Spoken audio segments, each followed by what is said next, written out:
آپ ذرا غور کریں، ان کو نا بات منوانی بھی آتی تھی۔ اعلیٰ حضرت کا فتویٰ ہے کہ جمعے کی دوسری اذان جو ہے نا وہ خطیب کے سامنے کھڑے ہو کے نہیں دینی چاہیے، باہر دروازے پہ دینی چاہیے۔ اعلیٰ حضرت رحمۃ اللہ علیہ نا جبل پور چلے گئے، سفر تھا، وہاں آپ کے دو خلفاء تھے، باپ بیٹا، مولانا عبدالسلام بھی خلیفہ تھے، مفتی برہان اللہ کو ان کے بیٹے وہ بھی خلیفہ تھے۔ فاضل بریلوی جب وہاں پہنچے نا، عالم وہ نہیں ہوتا کہ جو بات لچھے دار تقریر کر کے تو گزر جائے، عالم وہ ہوتا ہے جس کو بات کرنی بھی آتی ہو اور ذہن میں اتارنی بھی آتی ہو۔ وہ شخص ہے جو پختہ علم رکھتا ہو، اسے پتا ہو کہ کس حکمت کے ساتھ لوگوں کو بات سمجھانی ہے۔ کلم الناس علی قدر عقولہم، اگرچہ مدرسین کی بھی بڑی بات ہے، لیکن ٹھہر ٹھہر کر طریقے سے پیار سے ہمارے بزرگ سمجھاتے تھے۔ اعلیٰ حضرت سے وہاں کسی نے پوچھا جی جمعے کی دوسری اذان کہاں پڑھنی چاہیے، تو اعلیٰ حضرت فرمانے لگے باہر پڑھنی چاہیے۔ آپ نے وہ فتویٰ دے دیا، وہاں جناب لڑائی شروع ہو گئی۔ وہاں لوگوں نے کہہ دیا جناب ہمارے ہاں 40 سال سے ہو رہی ہے، کسی نے کہا 35 سال سے۔ اعلیٰ حضرت فرمانے لگے دین تجربے سے نہیں آتا، دین علم سے آتا ہے۔ یعنی 40 سال تجربہ ہو گیا تو اس کا مطلب ہے آپ عالم ہو گئے۔ دین کا تعلق تجربے سے و علم سے ہے۔ وہ بحث ہو گئی۔ اعلیٰ حضرت نا انگریز کی عدالت نہیں جاتے تھے، فرماتے تھے عدالت تو وہ ہوتی ہے جہاں عدل ہوتا ہے، آپ اس کو کچہری کہتے تھے، عدالت کہتے ہی نہیں تو کبھی گئے ہی نہیں تھے۔ انہوں نے مقدمہ کرا دیا اعلیٰ حضرت، پرچہ کٹوا دیا جی مولانا نے فساد کرا دیا۔ اب وہ جج مسلمان تھا، اس نے ریڈ کر لیا۔ وہ جو نائب قاصد نہیں، وہ ادری جس کو کہتے ہیں آوازیں دیتا ہے، فلاں بن فلاں حاضر ہو، وہ اعلیٰ حضرت کا مرید تھا۔ آپ نے اسے بلا کے نا تو ساری بات سمجھا دی، وہ سمجھ گیا کرنا کیا ہے۔ جب باری آئی نا اعلیٰ حضرت کی تو جج صاحب نے کیس پہلے پڑھ لیا تھا کہ یہ مسئلہ ہے، مولانا کہتے ہیں اذان باہر پڑھو تو کچھ لوگ کہتے ہیں سامنے پڑھنی چاہیے۔ اس نے کہا بھی بلاؤ مولانا رضا علی خان ولد نقی علی خان۔ وہ کہنے لگا کھڑا ہو کے نا جج کے سامنے، کانوں میں دونوں بالکل جج کے آواز دینی تھی نا باہر جا کے، تو جج صاحب کے سامنے جج صاحب کی طرف منہ کر کے کہنے لگا مولانا رضا علی خان ولد نقی علی خان حاضر ہو، اور جج کہنے لگا بیوقوف باہر جا کے کہنے لگے یہی تو میرے پیر کہتے ہیں، یہی تو وہ فرماتے ہیں کہ خطیب تو آیا بیٹھا جمعہ پڑھانے، وہ تو آیا ہوا ہے، باہر جا کے کہے جو نہیں آئے انہیں بھی پتہ چل جائے کہ جمعہ پڑھنا ہے، یہی تو وہ کہتے ہیں۔ وہ جج کہنے لگا مولانا کو آنے کی ضرورت نہیں، وہ جو بھی کہہ رہے ہیں ٹھیک ہی کہہ رہے ہیں، وہ ٹھیک کہہ رہے ہیں جو بھی کہہ رہے ہیں۔ انہوں نے فکری طور پر لوگوں کی تربیت کی، انہیں بات سمجھانے۔ ایک مولانا نے کہہ دیا کہ نبی پاک صلی اللہ علیہ وسلم کو تو غیب کا علم ہی نہیں، تو اعلیٰ حضرت فرمانے لگے تو بتا اگر نہ ہو حضور کو غیب کا علم تو تیرا کیا فائدہ ہے؟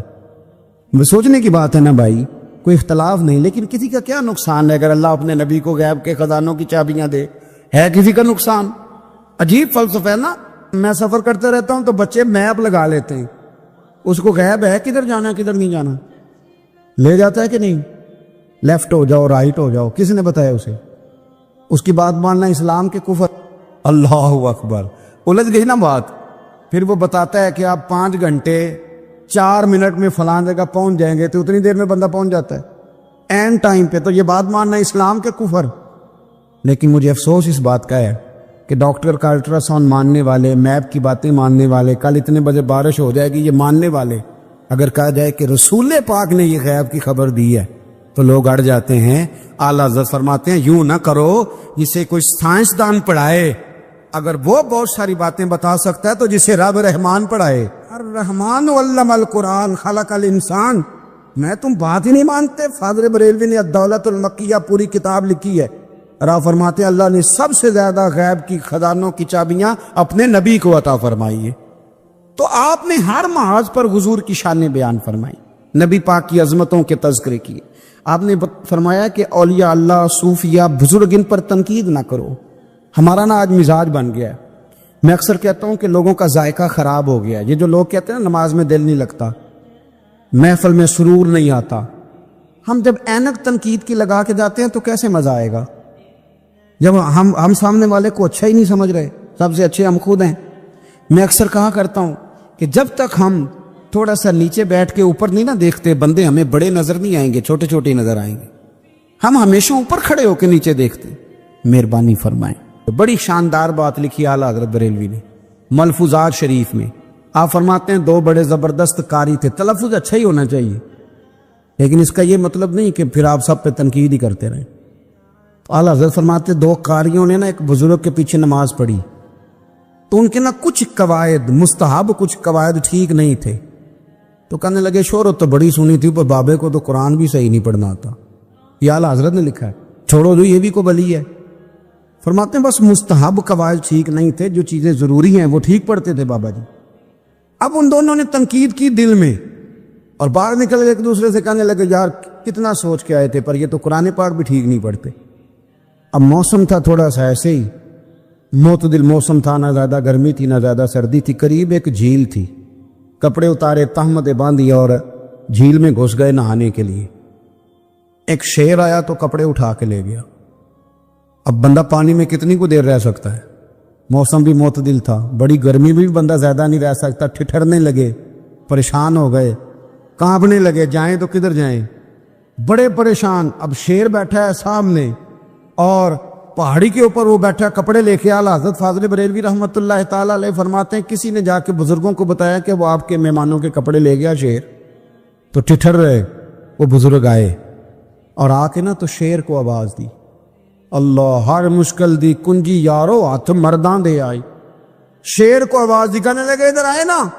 وہ آیا تو ٹھپکی دی. فاضل بریلوی نے حقوق والدین پہ لکھا، حقوق اولاد پہ لکھا، استاد کے حقوق پہ لکھا، شاگرد کے حقوق پہ لکھا. اعلیٰ حضرت نے پڑوسیوں کے حقوق پہ لکھا. فاضل بریلوی رحمۃ اللہ نے پیر اور مرید کے حقوق پہ لکھا. اعلیٰ حضرت نے شرطیں بیان کی مرید کس کا ہونا ہے، شرائط. فرمایا سب سے پہلے 4 شرطیں دیکھو پھر بیعت کرنا. پہلی بات یہ کہ وہ بندہ اتنا عالم ہے کہ ضرورت کے مسئلے بتا سکے، جاہل کی بیعت جائز نہیں. اور دوسرے نمبر پہ فرمایا یہ بھی دیکھو کہ اعلانیہ گناہ تو نہیں کرتا، ظاہری طور پر شریعت کا پابند ہے. تیسرے نمبر پر یہ دیکھو اس کا سلسلہ متصل ہے، باقاعدہ کسی سے مرید ہوا ہے، سلسلہ اوپر تک صحیح چل رہا ہے. اور فرمایا چوتھا یہ ضرور یاد رکھنا کہ خلیفہ مجاز ہو، کسی شیخ کامل نے اسے اجازت بھی اپنی مرضی سے نہ بن کے بیٹھ گیا ہو کہ مجھے تویز مل گئے ہیں، یہ نہ ہو. فرمایا ان چیزوں کو دیکھو اور پھر پوری پابندیاں لگائیں. کسی نے پوچھا پیر اور مریدنی کا پردہ ہے؟ تو اعلیٰ حضرت فرمانے لگے نبی پاک کی جو بیویاں ہیں نا وہ مومنوں کی مائیں ہیں، ان کو قرآن نے مائیں کا ہے. تو اگر اس ماں کا بیٹے سے پردہ ہے تو پھر مریدنی کا پیر سے پردہ کیوں نہیں؟ فرمایا واجب ہے مریدنی کے لیے پیر سے پردہ کرنا، واجب ہے. آپ کو ایک بزرگ تھے، انہوں نے اپنے ہاں جلسے پہ بلایا. جب آپ پہنچے تو وہ عورتوں کو ننگے منہ تعویذ دے رہے تھے. آپ نے دور سے دیکھا تو واپس آ گئے. وہ دوڑے پیچھے، کہنے لگے مولانا کچھ تو خیال کریں، لوگ کیا سوچیں گے، ایسے چلے گئے. تو آپ فرمانے لگے شاہ جی آپ نبی پاک کی شریعت کا خیال نہ کریں تو میں آپ کا خیال کروں؟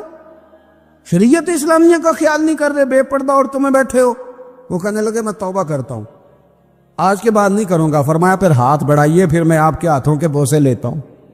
اس لیے کہ اگر آپ مان گئے ہیں تو پھر ہمارا اختلاف نہیں. ساری زندگی دین کی پہرے داری کی.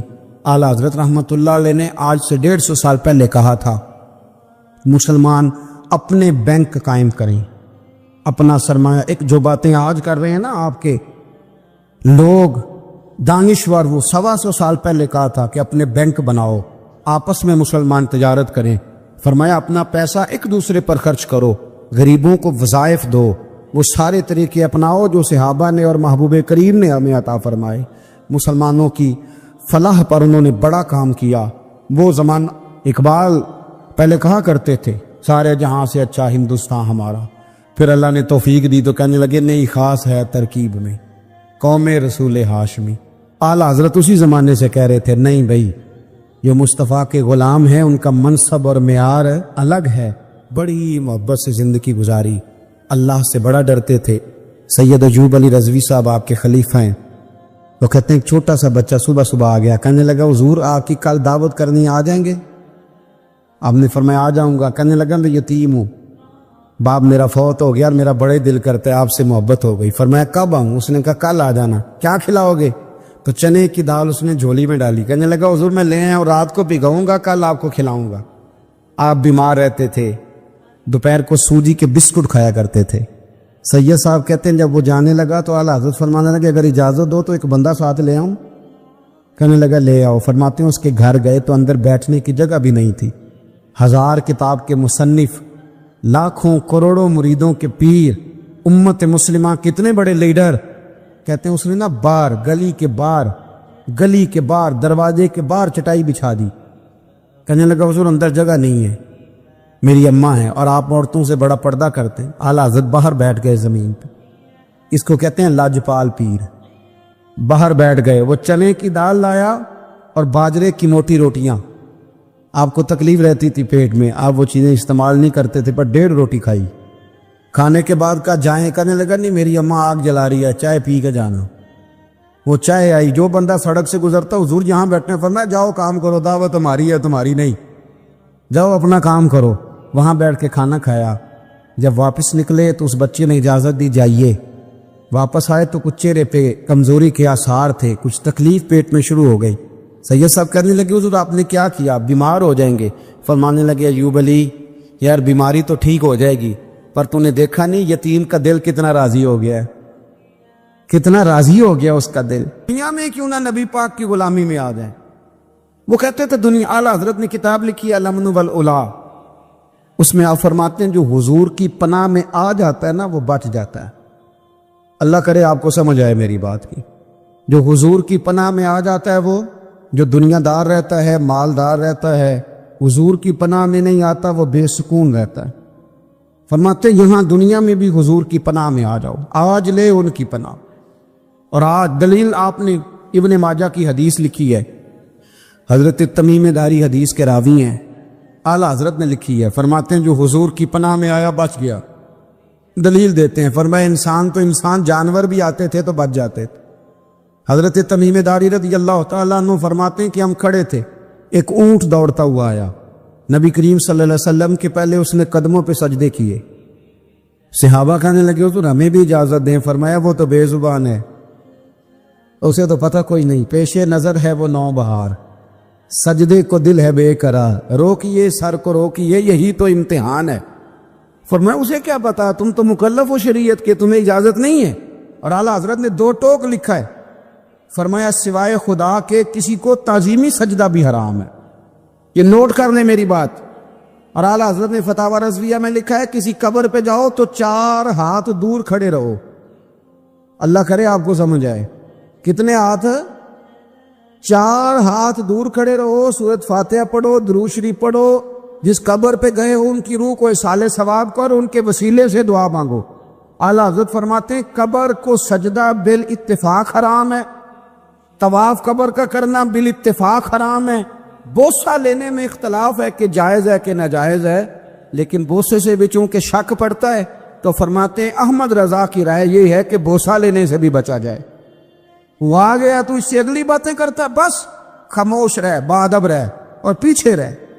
تو حضرت تمیم داری کہتے ہیں یہ حدیث اعلیٰ حضرت نے لکھی ہے الامن والاولا میں۔ فرماتے ہیں کہ اونٹ نے پہلے سجدہ کیا، قدم چومے، پھر اس نے حضور کے کان میں کوئی بات کہی۔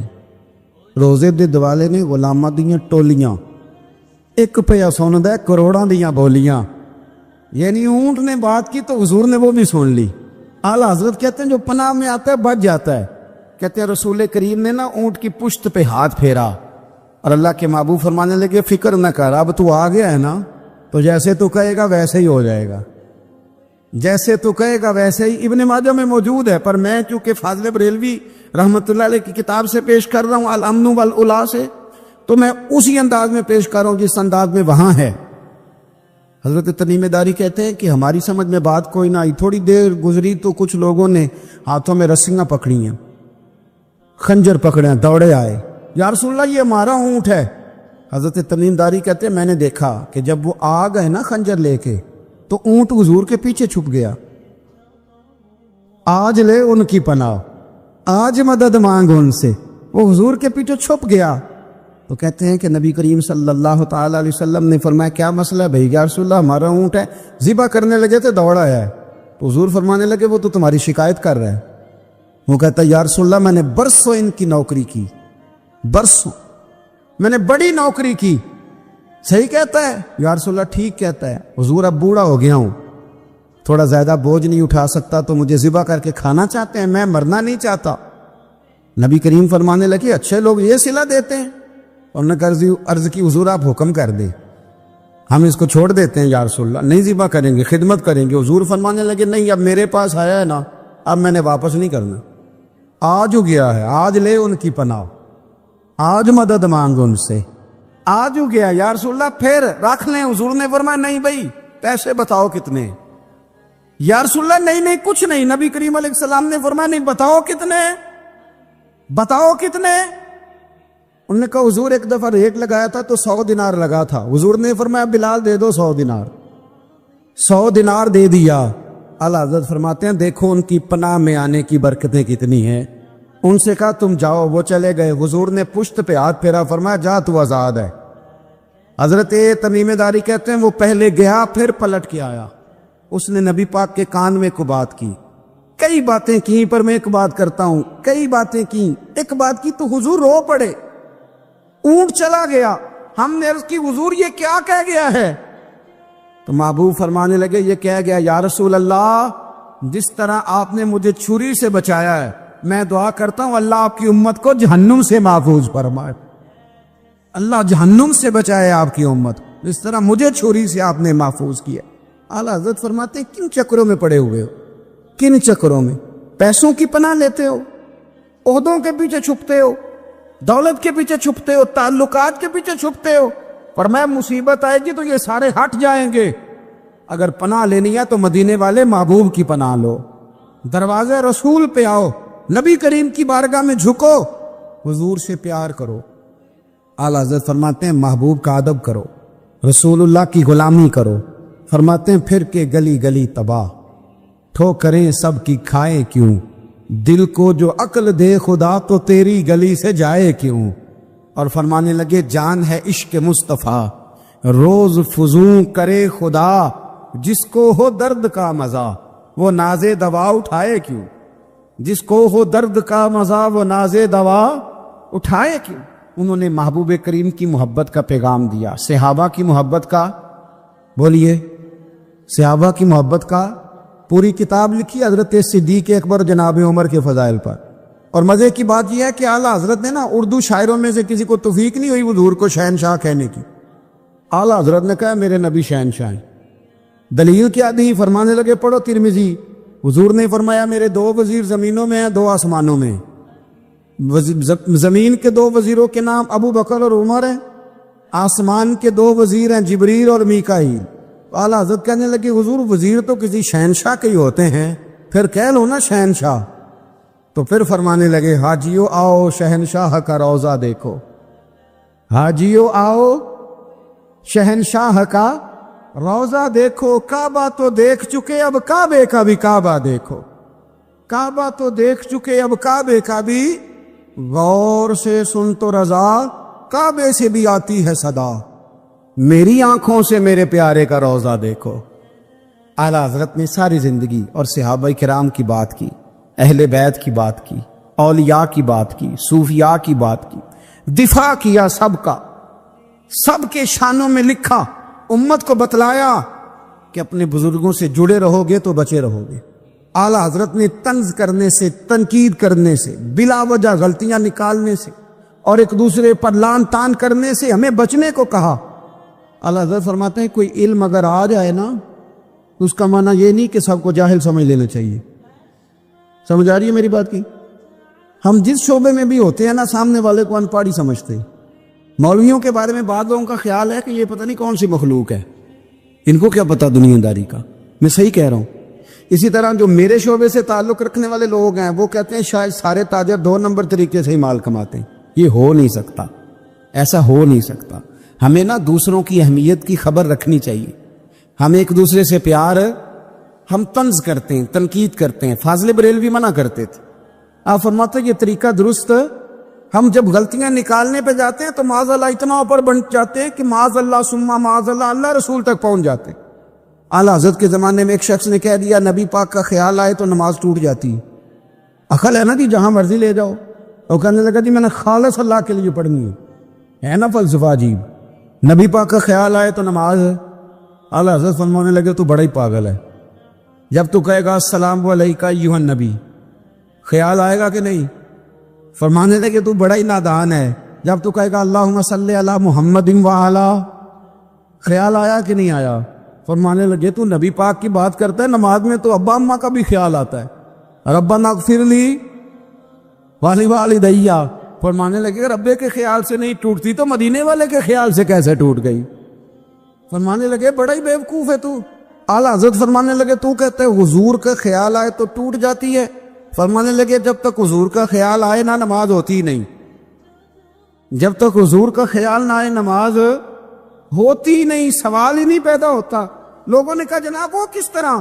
تو اعلیٰ حضرت فرمانے لگے اللہ نے کہا قرآن میں واقعی الصلاۃ نماز پڑھو، یہ نہیں بتایا کتنی پڑھنی ہے، اور یہ بھی نہیں بتایا فجر کی کتنی پڑھنی ہے، یہ بھی نہیں بتایا ظہر کی، یہ بھی نہیں بتایا قیام کیسے کرنا ہے، ہمیں یہ بھی نہیں بتایا رکوع کیسے کرنا ہے۔ ہمیں کیسے پتہ چلا؟ جب صحابہ نے کہا نا رب کہتا ہے نماز پڑھیں تو کیسے پڑھیں، تو حضور فرمانے لگے سلو کما رأیتمونی اصلی، نماز اس طرح پڑھو کرو جس طرح مجھے پڑھتے ہوئے دیکھتے ہو۔ تو کہا یہ تو کیسی عجیب بات کر رہا ہے کہ نبی کریم صلی اللہ علیہ وسلم کا خیال آئے۔ اور پھر بڑی مزیدار بات، ایک شخص نے اعلیٰ حضرت سے آ کے نا اس زمانے میں نا ایک آریہ مذہب ہوتا تھا، اب اللہ کا شکر ہے وہ کوئی نہیں، اب ویسے جو بڑے نئے نئے مذہب نکل آئے ہیں، جو آدمی جتنا پڑھ جاتا ہے معاذ اللہ وہ ایک نئی بات ہی شروع کر دیتا ہے، اور جو انوکھی بات کرے اس کے پیچھے رش بھی زیادہ ہو جاتا ہے، سٹائل ذرا ہٹ کے ہو نا جی تو ذرا ماحول جلدی بن جاتا ہے۔ تو وہ آریہ مذہب تھا، تو وہ ایک آریہ آ گیا اعلیٰ حضرت کے پاس آ کے کہنے لگا کہ فرض کی اہمیت زیادہ ہے کہ سنت کی؟ تو اعلیٰ حضرت فرمانے لگے بھئی اہمیت تو فرض کی زیادہ ہے۔ تو کہنے لگے آپ کا وضو تو پھر سنت سے شروع ہوتا ہے، وضو میں پہلا فرض ہے منہ دھونا، اور آپ سب سے پہلے ہاتھ دھوتے ہیں، یہ بھی سنت، ناک میں پانی ڈالنا یہ بھی، کلی کرنا یہ بھی۔ میری بات کی سمجھ آ رہی ہے؟ اس نے کہا یہ آپ عجیب لوگ ہیں، فرض اگر بڑا ہے تو پہلے فرض ہونا چاہیے تھا۔ سمجھ آ رہی ہے میری بات کی؟ لوگ دین پر بڑے بڑے مختلف اعتراضات کرتے ہیں نا، اس نے کہا جی پہلے ہونا چاہیے تھا فرض، تو منہ دھونا فرض ہے، آپ نے گھٹنوں تک ہاتھ دھوئے، اب یہ جو آپ نے ہاتھ دھو یہ بھی سنت، کلی کری تو وہ بھی سنت، ناک میں پانی ڈالا تو وہ بھی سنت، تو آپ تو چوتھے نمبر پہ فرض ادا کر رہے۔ تو اعلیٰ حضرت فرمانے لگے تم اصل میں محبوب کا غلام نہیں نا، ہاں تجھے کیا بتاؤ یہ بات کیا ہے، تو بیٹھ جا ہم سے سن، ہم تجھے بتاتے ہیں۔ اس نے کہا جی کیا مطلب؟ فرمانے لگے یہ محبوب جو ہے نا ہمارے، یہ ہمیں بڑی جگہوں سے بچاتے ہیں، یہ بچا بچا کے فرائض تک لے جاتے ہیں۔ کیا مطلب؟ کہنے لگے حضور نے ہمیں کہا ہے کہ پہلے نا ہاتھ دھو لو، پتہ چل جائے پانی زیادہ گرم تو نہیں، منہ جالی نہ جائے، پہلے نا دیکھ لو۔ فرمایا پھر ناک میں ڈال کے پتہ کرا لو کہ اس میں سے بدبو تو نہیں آتی، سنت بھی ادا ہو گئی، پتہ بھی چل گیا بو تو نہیں آ رہی، اور فرمایا پھر منہ میں ڈال کے چکھ لو کہ بد ذائقہ تو نہیں۔ اب یہ 3 سنتیں ادا کر کے تم فرض ادا کرو گے تو اللہ بھی راضی ہوگا، اللہ کے رسول بھی راضی ہوں گے۔ نبی کریم علیہ السلام کے صحابی حضرت ابو ہریرہ رضی اللہ تعالیٰ عنہ فرماتے ہیں کہ حضور سید عالم علیہ السلام کے پاس میں بیٹھا تھا، تو چند نوجوان حضور کے پاس بیٹھے تھے، جہاں ہم بیٹھے تھے وہاں جگہ کچھ تنگ تھی۔ ایک بزرگ آ گئے سفید داڑھی والے، انہوں نے سلام لی، نبی پاک علیہ السلام نے سلام کا جواب دیا، تو حضور نے نوجوانوں پہ 2-3 دفعہ نظر ڈالی، وہ بیٹھے رہے، ان کو جگہ نہیں دی، تھوڑے سمٹے نہیں۔ تو کہتے ہیں رسول پاک علیہ السلام نے بات کی تو میں کانپنے لگا۔ اللہ کے حبیب نے فرمایا من لم یرحم صغیرنا ولم یعکر کبیرنا فلیس منا، فرمایا جس کو چھوٹے پہ شفقت نہیں کرنی آتی اور جس کو بڑے کی عزت نہیں کرنی آتی اس کا تو ہم سے تعلق ہی کوئی نہیں، فلیس منا، وہ ہم میں سے۔ فرمایا وہ آئے تم نے جگہ ہی نہیں دی، سفید داڑھی والے شخص کا اکرام نہیں کیا، اس کو تم نے جگہ ہی نہیں دی۔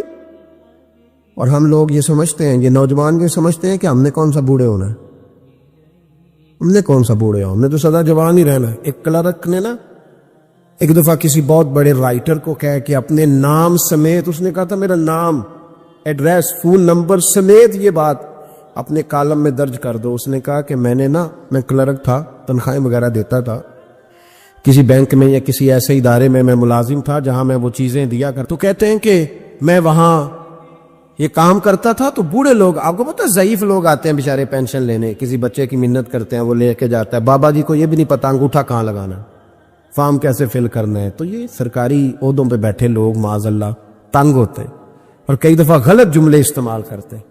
تو کہا کرتا تھا کہ میں بڑا سخت رویہ رکھتا تھا، اب میری بھی پینشن ہو گئی ہے، اور اب جب میں خود لینے جاتا ہوں نا تو کہتے جتنے دھکے میں یہ تھے اس سے 11 گنا کھا چکا ہوں، پر معافی کوئی نہیں مل رہی۔ تو لوگوں کو یہ میرا نام لے کے ایڈریس سمیت بتا دیں کہ اگر اپنا بڑھاپا سیف کرنا چاہتے ہیں تو اپنی جوانی محتاط کریں، اگر اپنا بڑھاپا سیف کرنا چاہتے ہیں تو اپنی جوانی، اور بڑھاپے میں باتیں برداشت ہوتی، جوانی میں برداشت ہوتی ہیں، بڑھاپے میں تو لفظ سہے بھی نہیں جاتے، آنسو خود بخود نکل جاتے ہیں جب بچہ بات کرتا ہے۔ سنو، یہ نوجوان یہ حدیث یاد کر لیں، یہ طبرانی میں موجود ہے، میرے نبی کریم علیہ الصلوۃ والسلام نے فرمایا یہ حدیث یاد کر لینی ہے، پڑھیے درود صلی اللہ ہو، پھر کہیے صلی اللہ ہو، چلے تیسری دفعہ بھی پڑھ لیں صلی اللہ ہو۔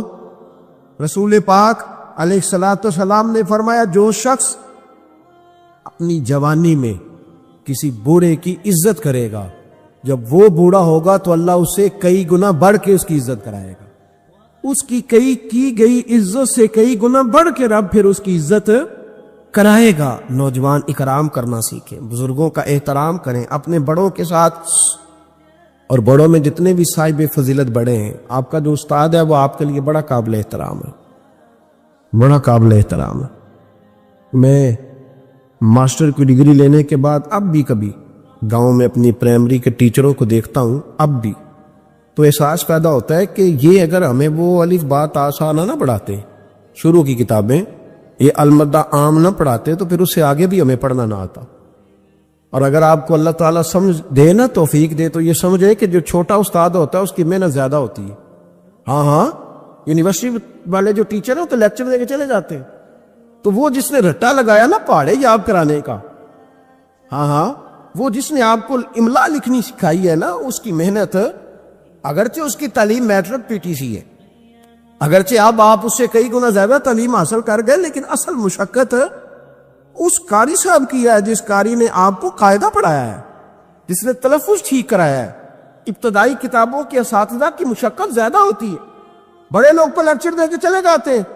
تو بھائی ادب کرنا سیکھیں۔ میرے رسول پاک صلی اللہ علیہ وسلم نے ارشاد فرمایا، حضور فرمانے لگے ایک تیرا باپ وہ ہے جس کی صلب سے تو پیدا ہوا، اور ایک تیرا باپ وہ ہے جس نے اپنی بیٹی دے کے تجھے بیٹا بنایا، اور فرمایا ایک تیرا باپ وہ ہے جس نے تجھے تعلیم دی۔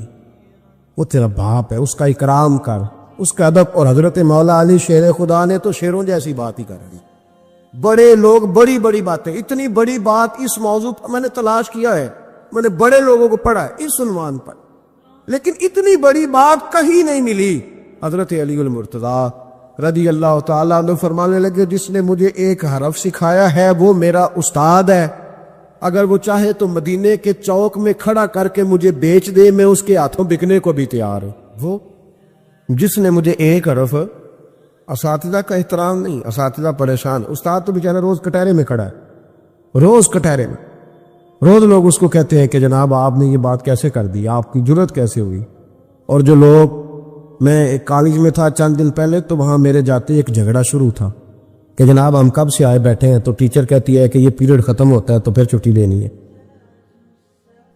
تو پہلے چھٹی دے چونکہ ماں بدولت آ چکے ہیں۔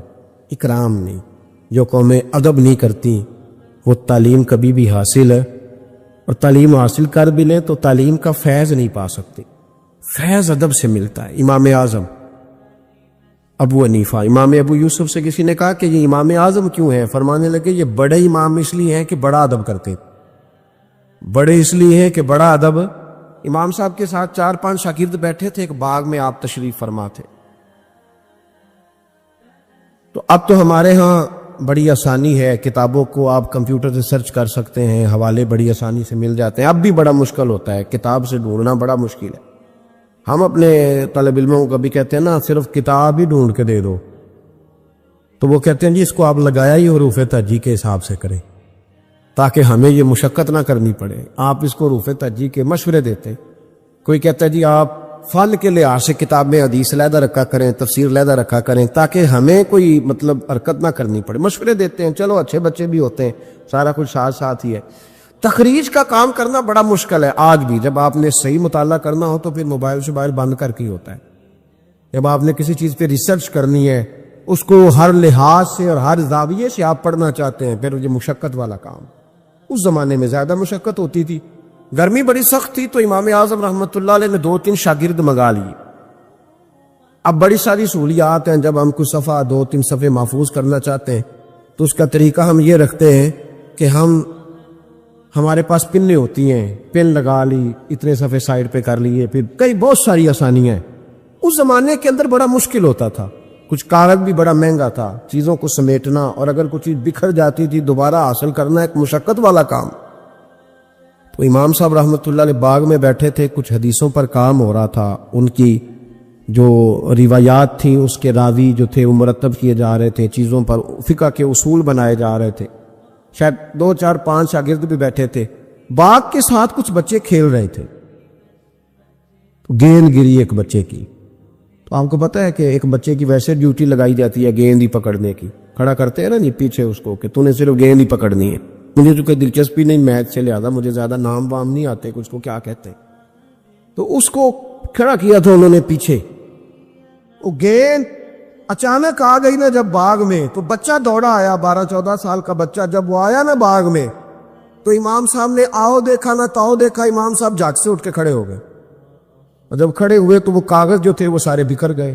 اب امام صاحب کھڑے ہوئے تو شاگردوں کو بھی کھڑا ہونا تھا، وہ بھی سارے کھڑے ہو گئے، ان کا بھی سارا سامان بکھر گیا، ٹوٹ گیا، دائیں بائیں چیزیں ہو گئی، بچہ چلا گیا، امام صاحب بیٹھ گئے، شاگرد بڑے ادب والے تو انہوں نے پوچھا بھی نہیں کیا معاملہ ہے۔ اب نئے سرے سے ساری ترتیب دوبارہ سے لگائی گئی، تھوڑی دیر گزری تو بچہ پھر باغ میں آ گیا، امام صاحب پھر اٹھ کے کھڑے ہو گئے، پھر ساری چیزیں بکھر گئی، تیسری دفعہ وہ پھر آ گیا، اب پتہ نہیں وہ کتنی دفعہ آئے گا، بار بار شاگردوں کو بھی اٹھنا پڑتا، وہ کاغذات سارے بکھر جاتے۔ بالآخر ایک شاگرد بول پڑے، کہنے لگے حضور یہ کو بچہ ہے کہ 100 دفعہ آئے گا؟ تو امام صاحب نے برجستہ جواب دیا، فرمایا اگر یہ 100 دفعہ آیا نا تو ابو حنیفہ 100 دفعہ اٹھ کے کھڑا ہوگا، میں کھڑا ہوں گا، تمہیں تو نہیں نہ پابند کر رہا۔ کہا حضور ماجرا کیا ہے، کون ہے یہ بچہ؟ تو امام صاحب فرمانے لگے یہ میرے استاد کا پوتا ہے، یہ میرے شیخ کا پوتا ہے، میرے مرشد کا پوتا ہے، اصلہ نال جے نیکی کریے تے نسلاں تاک نہیں بھول دے، ہاں بے اصلہ نال نیکی کریے تے پھل کنڈیاں نال تول دے، یہ میرے حضرت کا پوتا ہے، اس گھر سے میں نے فیض لیا ہے۔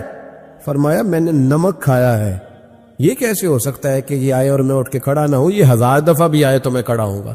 تو امام ابو یوسف فرماتے تھے اس دن مجھے سمجھ آئی کہ یہ جو امام صرف امام نہیں، امام اعظم ہے نا، یہ بڑے اس لیے ہے کہ انہوں نے ادب بڑے بڑے کیے ہیں، انہوں نے اکرام بڑے بڑے کیے۔ ہمارے ہاں تو اب اتنی پریشانی والا معاملہ، اتنی پریشانی والا سوچ نہیں سکتے، بالخصوص وہ لوگ جن کا بڑا ملت میں اکرام ہونا چاہیے تھا، بڑا اکرام۔ مجھے صحیح بتائیں کہ ایک مستند قرآن و سنت جاننے والا عالم کسی ولیمے میں جائے اور ساتھ ہی اب میں نے جائے تو قدر کس کی زیادہ ہو رہی ہوتی ہے، ہونی کس کی چاہیے؟ یہ تکلیف والا معاملہ ہے، تکلیف والا۔ یہاں ایک استاد کو ہتھکڑیاں لگی تو موم بتی مافیا سارا بول پڑا، اور 2 مہینے علماء کو جیلوں میں رکھا گیا، اور جرم نہیں بتایا گیا، اور قوم کیا کہہ رہی ہے؟ مذاق اڑا رہی۔ کچھ لوگ مذاق کرتے تھے، بھاگ رہے ہیں جی پولیس آ گئی، کس مطلب جرم کیا تھا؟ چور تھے، یہ ڈاکو تھے، اور بہت سارے تو ایسے تھے جو کسی کاز میں، کسی کام میں، کسی ایسی ایکٹیویٹی میں بیچارے شامل ہی نہیں تھے، مدرسین پڑھنے پڑھانے والے، اور ان کو پکڑ کر اندر ڈال دیا گیا۔ اور وہ لوگ جو خود بڑے بڑے دنوں تک سارا ملک بند کرتے رہے، انہوں نے یہ جرم کیا، کوئی پوچھنے والا نہیں تھا، کوئی نہیں تھا، کوئی پیچھے جانے والا نہیں۔ 2 مہینے، اور پھر کہا گیا 20 لاکھ اور پتہ نہیں کتنے لاکھ، اور پھر ڈائریکشن کا نہیں پتا جانا کدھر ہے، زمانہ تو یہ بتایا ہی نہیں گیا۔ تو مجھے بتلاؤ یہ کیا ان لوگوں کا معاشرے میں کیا اکرام رہ گیا، کیا احترام رہ گیا؟ بہت سارے ایسے لوگ ہیں جن کے والد 2 مہینے جیل میں رہے، بچوں نے مدرسوں میں پڑھنا چھوڑ دیا ہے، کہ جو ہمارے ابے کا حشر ہوا ہمارا بھی تو وہی ہونا ہے نا، پڑھنا چھوڑ گئے طالب علم، انہوں نے کہا جی ہم سے نہیں یہ کام ہوتا۔ تو روز سیمینار کرتے ہو، یہ تھوڑے دن پہلے کراچی میں سیمینار تھا کہ ہرن کی پیدائش کم ہو گئی ہے، تو ایسے اقدامات کیے جائیں کہ ہرن جو ہے وہ زیادہ پیدا ہو۔ بہت بڑا سیمینار منعقد کیا گیا۔ آپ کو نہیں پتا کہ علماء کم رہتے جا رہے ہیں؟ پتہ ہے آپ کو؟ ڈھونڈنے سے عالم نہیں ملتا، بستیوں کی بستیاں خالی۔ کیوں؟ اس لیے کہ جو حشر کرتے ہیں نا، ہم خود ساری زندگی جو مرضی کرتا رہے اور کسی عالم کا ننگا سر بھی دیکھ لے تو وہ 20 جگہ پہ 20 جگہ. ہم جا رہے تھے تھوڑے دن پہلے لاہور، تو آگے گاڑیوں کی بریک لگ گئی. وہ گاڑیوں کی بریک لگی تو بچے نے بریک لگا دی گاڑی کی، تو پیچھے سے ایک ڈرائیور نے آ کے دھڑام سے گاڑی ماری، اڑا دیا سارا کچھ پیچھے سے، سب ختم. اب اس کی سواریاں کرنے لگی کہ ہم تجھے وہاں سے کہتے آ رہے ہیں کہ تو چلاتا ادھر ہے دیکھتا ادھر ہے. بچے جلال کرنے لگے تو میں نے ان کا بازو تھام لیا. میں نے کہا پتر ہم جو کام کرتے ہیں نا یہ بڑا مظلومیت والا کام ہے. تم نے 2 منٹ بھی کسی سے بات کر لی نا، حالانکہ غلطی ساری اس کی ہے، اور ہم نے اسے کچھ بھی نہیں کہا. اس کی سواریاں ساری اس کے گلے پڑ رہی تھی کہ جو تو دیکھتا ادھر ہے چلاتا ادھر ہے، ساتھ میسج لکھ رہا ہے، تو ساتھ موبائل سن رہا ہے، تو کتنا پاگل ہے، کتنے لوگوں کی جان خطرے میں ڈال. تو میں نے کہا بیٹے تم ایک بات بھی کرو گے تو اس کی ویڈیو بن جائے گی.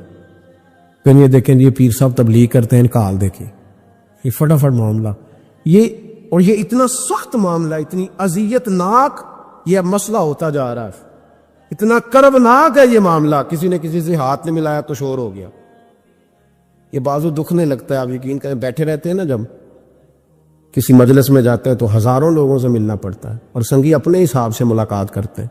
کچھ بڑے عقیدت مند ہوتے ہیں، اور جب تک پورا بازو اپنے قریب نہ کر لے تب تک سلاد میں بھی مزہ نہیں آتا. تو اب آپ کہہ نہیں کچھ سکتے، آپ چونکہ آپ دین کی بات کرتے ہیں، آپ خبردار، آپ بالکل ہلے گے نہیں، آپ کو ہر جگہ پورا اترنا ہے. تو یہ اتنا گھٹن والا ماحول، کیونکہ آداب نہیں رہے، کیونکہ ہم تکلیف دیتے ہیں، ہم آزمائش میں ڈال. ایسے ایسے جملے لوگ کستے اور کہتے ہیں کہ جن کا کوئی مطلب جواب ممکن ہی نہیں، آپ دے نہیں سکتے. آپ کس طرح کر کے اس کا جواب دیں گے؟ کسی نے فون کیا اور کوئی سخت بات کہہ دی تو آپ نہیں جواب دے سکتے، پتہ نہیں وہاں ریکارڈنگ نہ چل رہی ہو اور وہ اپنی بات پتہ نہیں ریکارڈ کرے نہیں کرے گا. یہ تکلیف ہے. کبھی بھی اپنے بزرگوں کو کبھی بھی تکلیف نہ لے، کبھی بھی اذیت میں مبتلا نہ کرے، آزمائش میں نہ ڈالے کبھی بھی.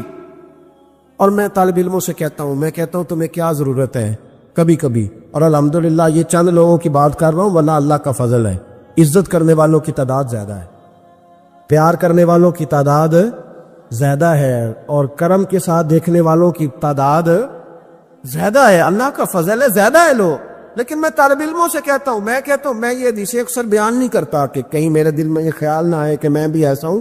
میں اس درجے کا بندہ نہیں ہوں، الحمدللہ صحیح کہہ رہا ہوں، میں اس درجے کا نہیں ہوں. پر یار کتنی شاندار بات ہے، کتنی بڑی علامہ اسماعیل حقی نے روایت لکھی ہے. میرے نبی کریم رسول رحمت صلی اللہ علیہ وسلم آقا دو عالم علیہ السلام نے فرمایا، حضور نے نہیں فرمایا کہ پیر میرا وارث ہے، نبی پاک نے یہ نہیں فرمایا کہ جو ساری زندگی رزق حلال کھائے وہ میرا وارث ہے، یہ نہیں فرمایا کہ 40 سال عشاء کے وضو سے فجر پڑے تو اب میرا سجادہ نشین ہو گیا. نہ، نبی پاک نے فرمایا یہ جو عالم ہے نا یہ میرے وارث ہے، یہ دین کے عالم میرے. اور کیا حسن ہے لفظوں کا، کیا وقار ہے. یقین کریں جب یہ حدیثیں پڑھتے ہیں نا تو روح پرواز کرتی ہے اور دل کرتا ہے کہ وجہ نظر آ سکتا ہے تو اس بات پہ آ سکتا ہے. میرے مصطفیٰ کریم علیہ السلام نے فرمایا جس نے کسی عالم کی مدد کی سمجھے میں نے اپنے نبی کی مدد کی. فرمایا جس نے کسی عالم کو سہارا دیا وہ سمجھے میں نے اپنے نبی کو سہارا دیا. اور حضور فرمانے لگے جو کسی عالم کی صحبت میں بیٹھا وہ سمجھے میری صحبت میں بیٹھا ہے. اور حد ہو گئی. نبی کریم علیہ السلام نے فرمایا جس نے عالم کی زیارت کر لی سمجھے اس نے میرا دیدار کر لیا. اور فرمایا عالم کا چہرہ دیکھتے رہنا بھی عبادت ہے. اتنا بڑا درجہ. اور جہاں جناب موم بتی مافیا ٹی وی پہ بیٹھے ہوئے لبرل لوگ، لبرل بے دین، یہاں تو کسی کی عزت محفوظ نہیں. تھوڑے دن پہلے ایک بڑے مشہور اینکر کی مجھے ویڈیو دکھائی بچوں نے، علامہ اقبال کو برا بھلا کہہ رہے تھے. علامہ اور بڑے غلیظ. سنے آپ نے بھی، نام لینے کی ضرورت تو نہیں، پتہ نا جی میں بات نہیں کرتا جی، کسی ہم ذکر نہیں کرتے. میرا عرض کرنے کا مقصد یہ ہے کہ آپ اقبال مصور پاکستان، محسن پاکستان، اور ٹی وی پر بیٹھ کر آپ جب ایسی ہستیوں کے بارے میں جملے کسیں گے پیچھے کیا رہے گا؟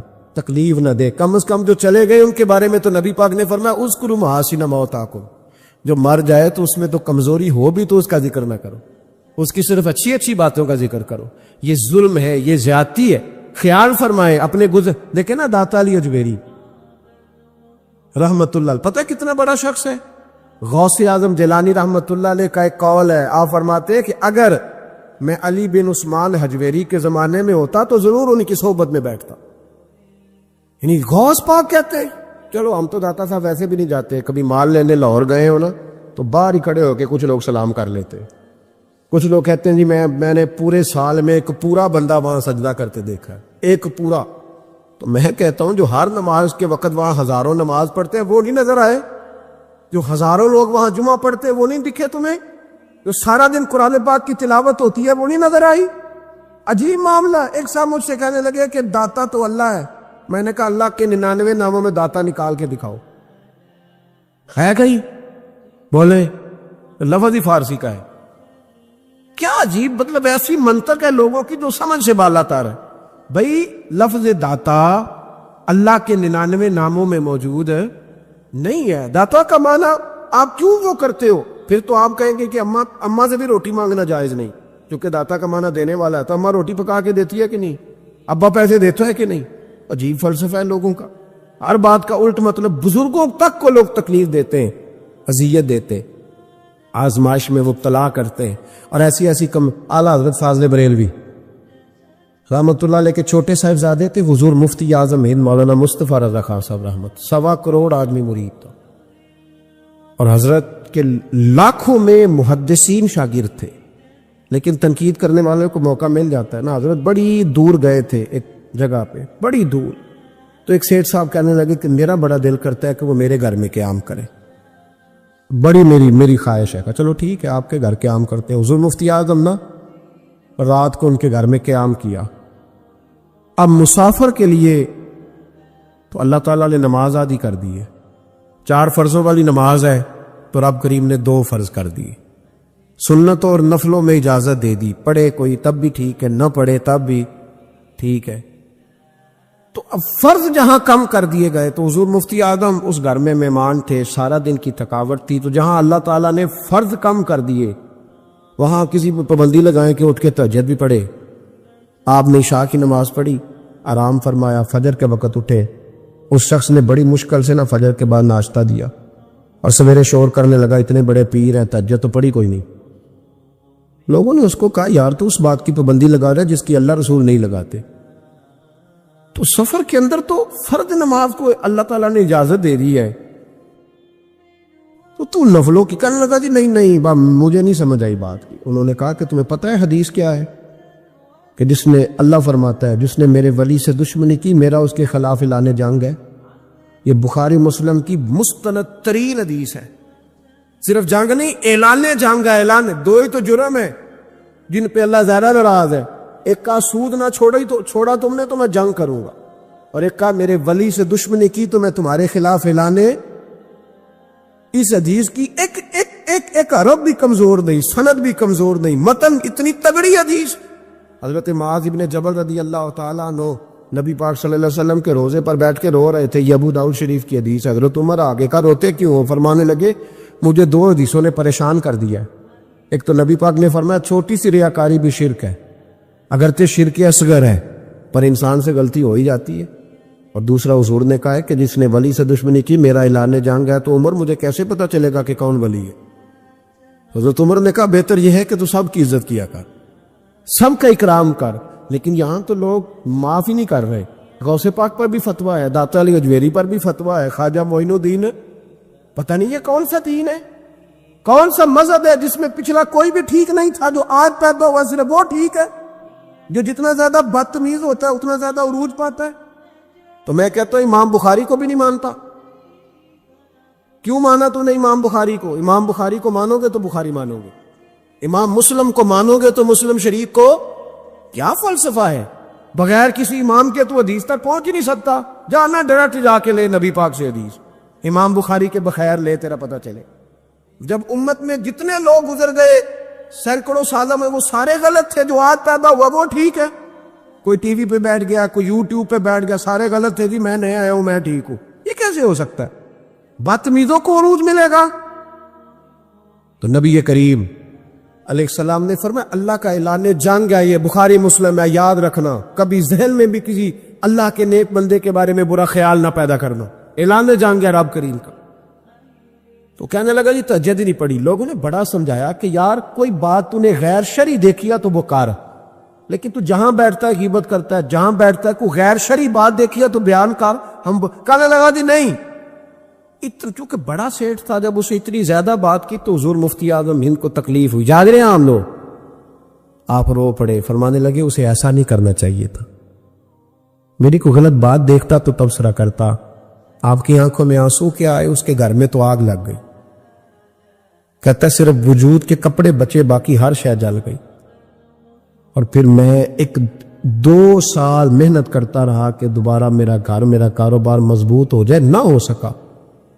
پھر ایک دن تڑپا، کسی نے کہا وہاں چلا جا، معافی لے لے. تجھے پتا ہے جب کوئی ولی کا بے ادب ہوتا ہے تو پھر رب اس کا کیا حال کرتا ہے.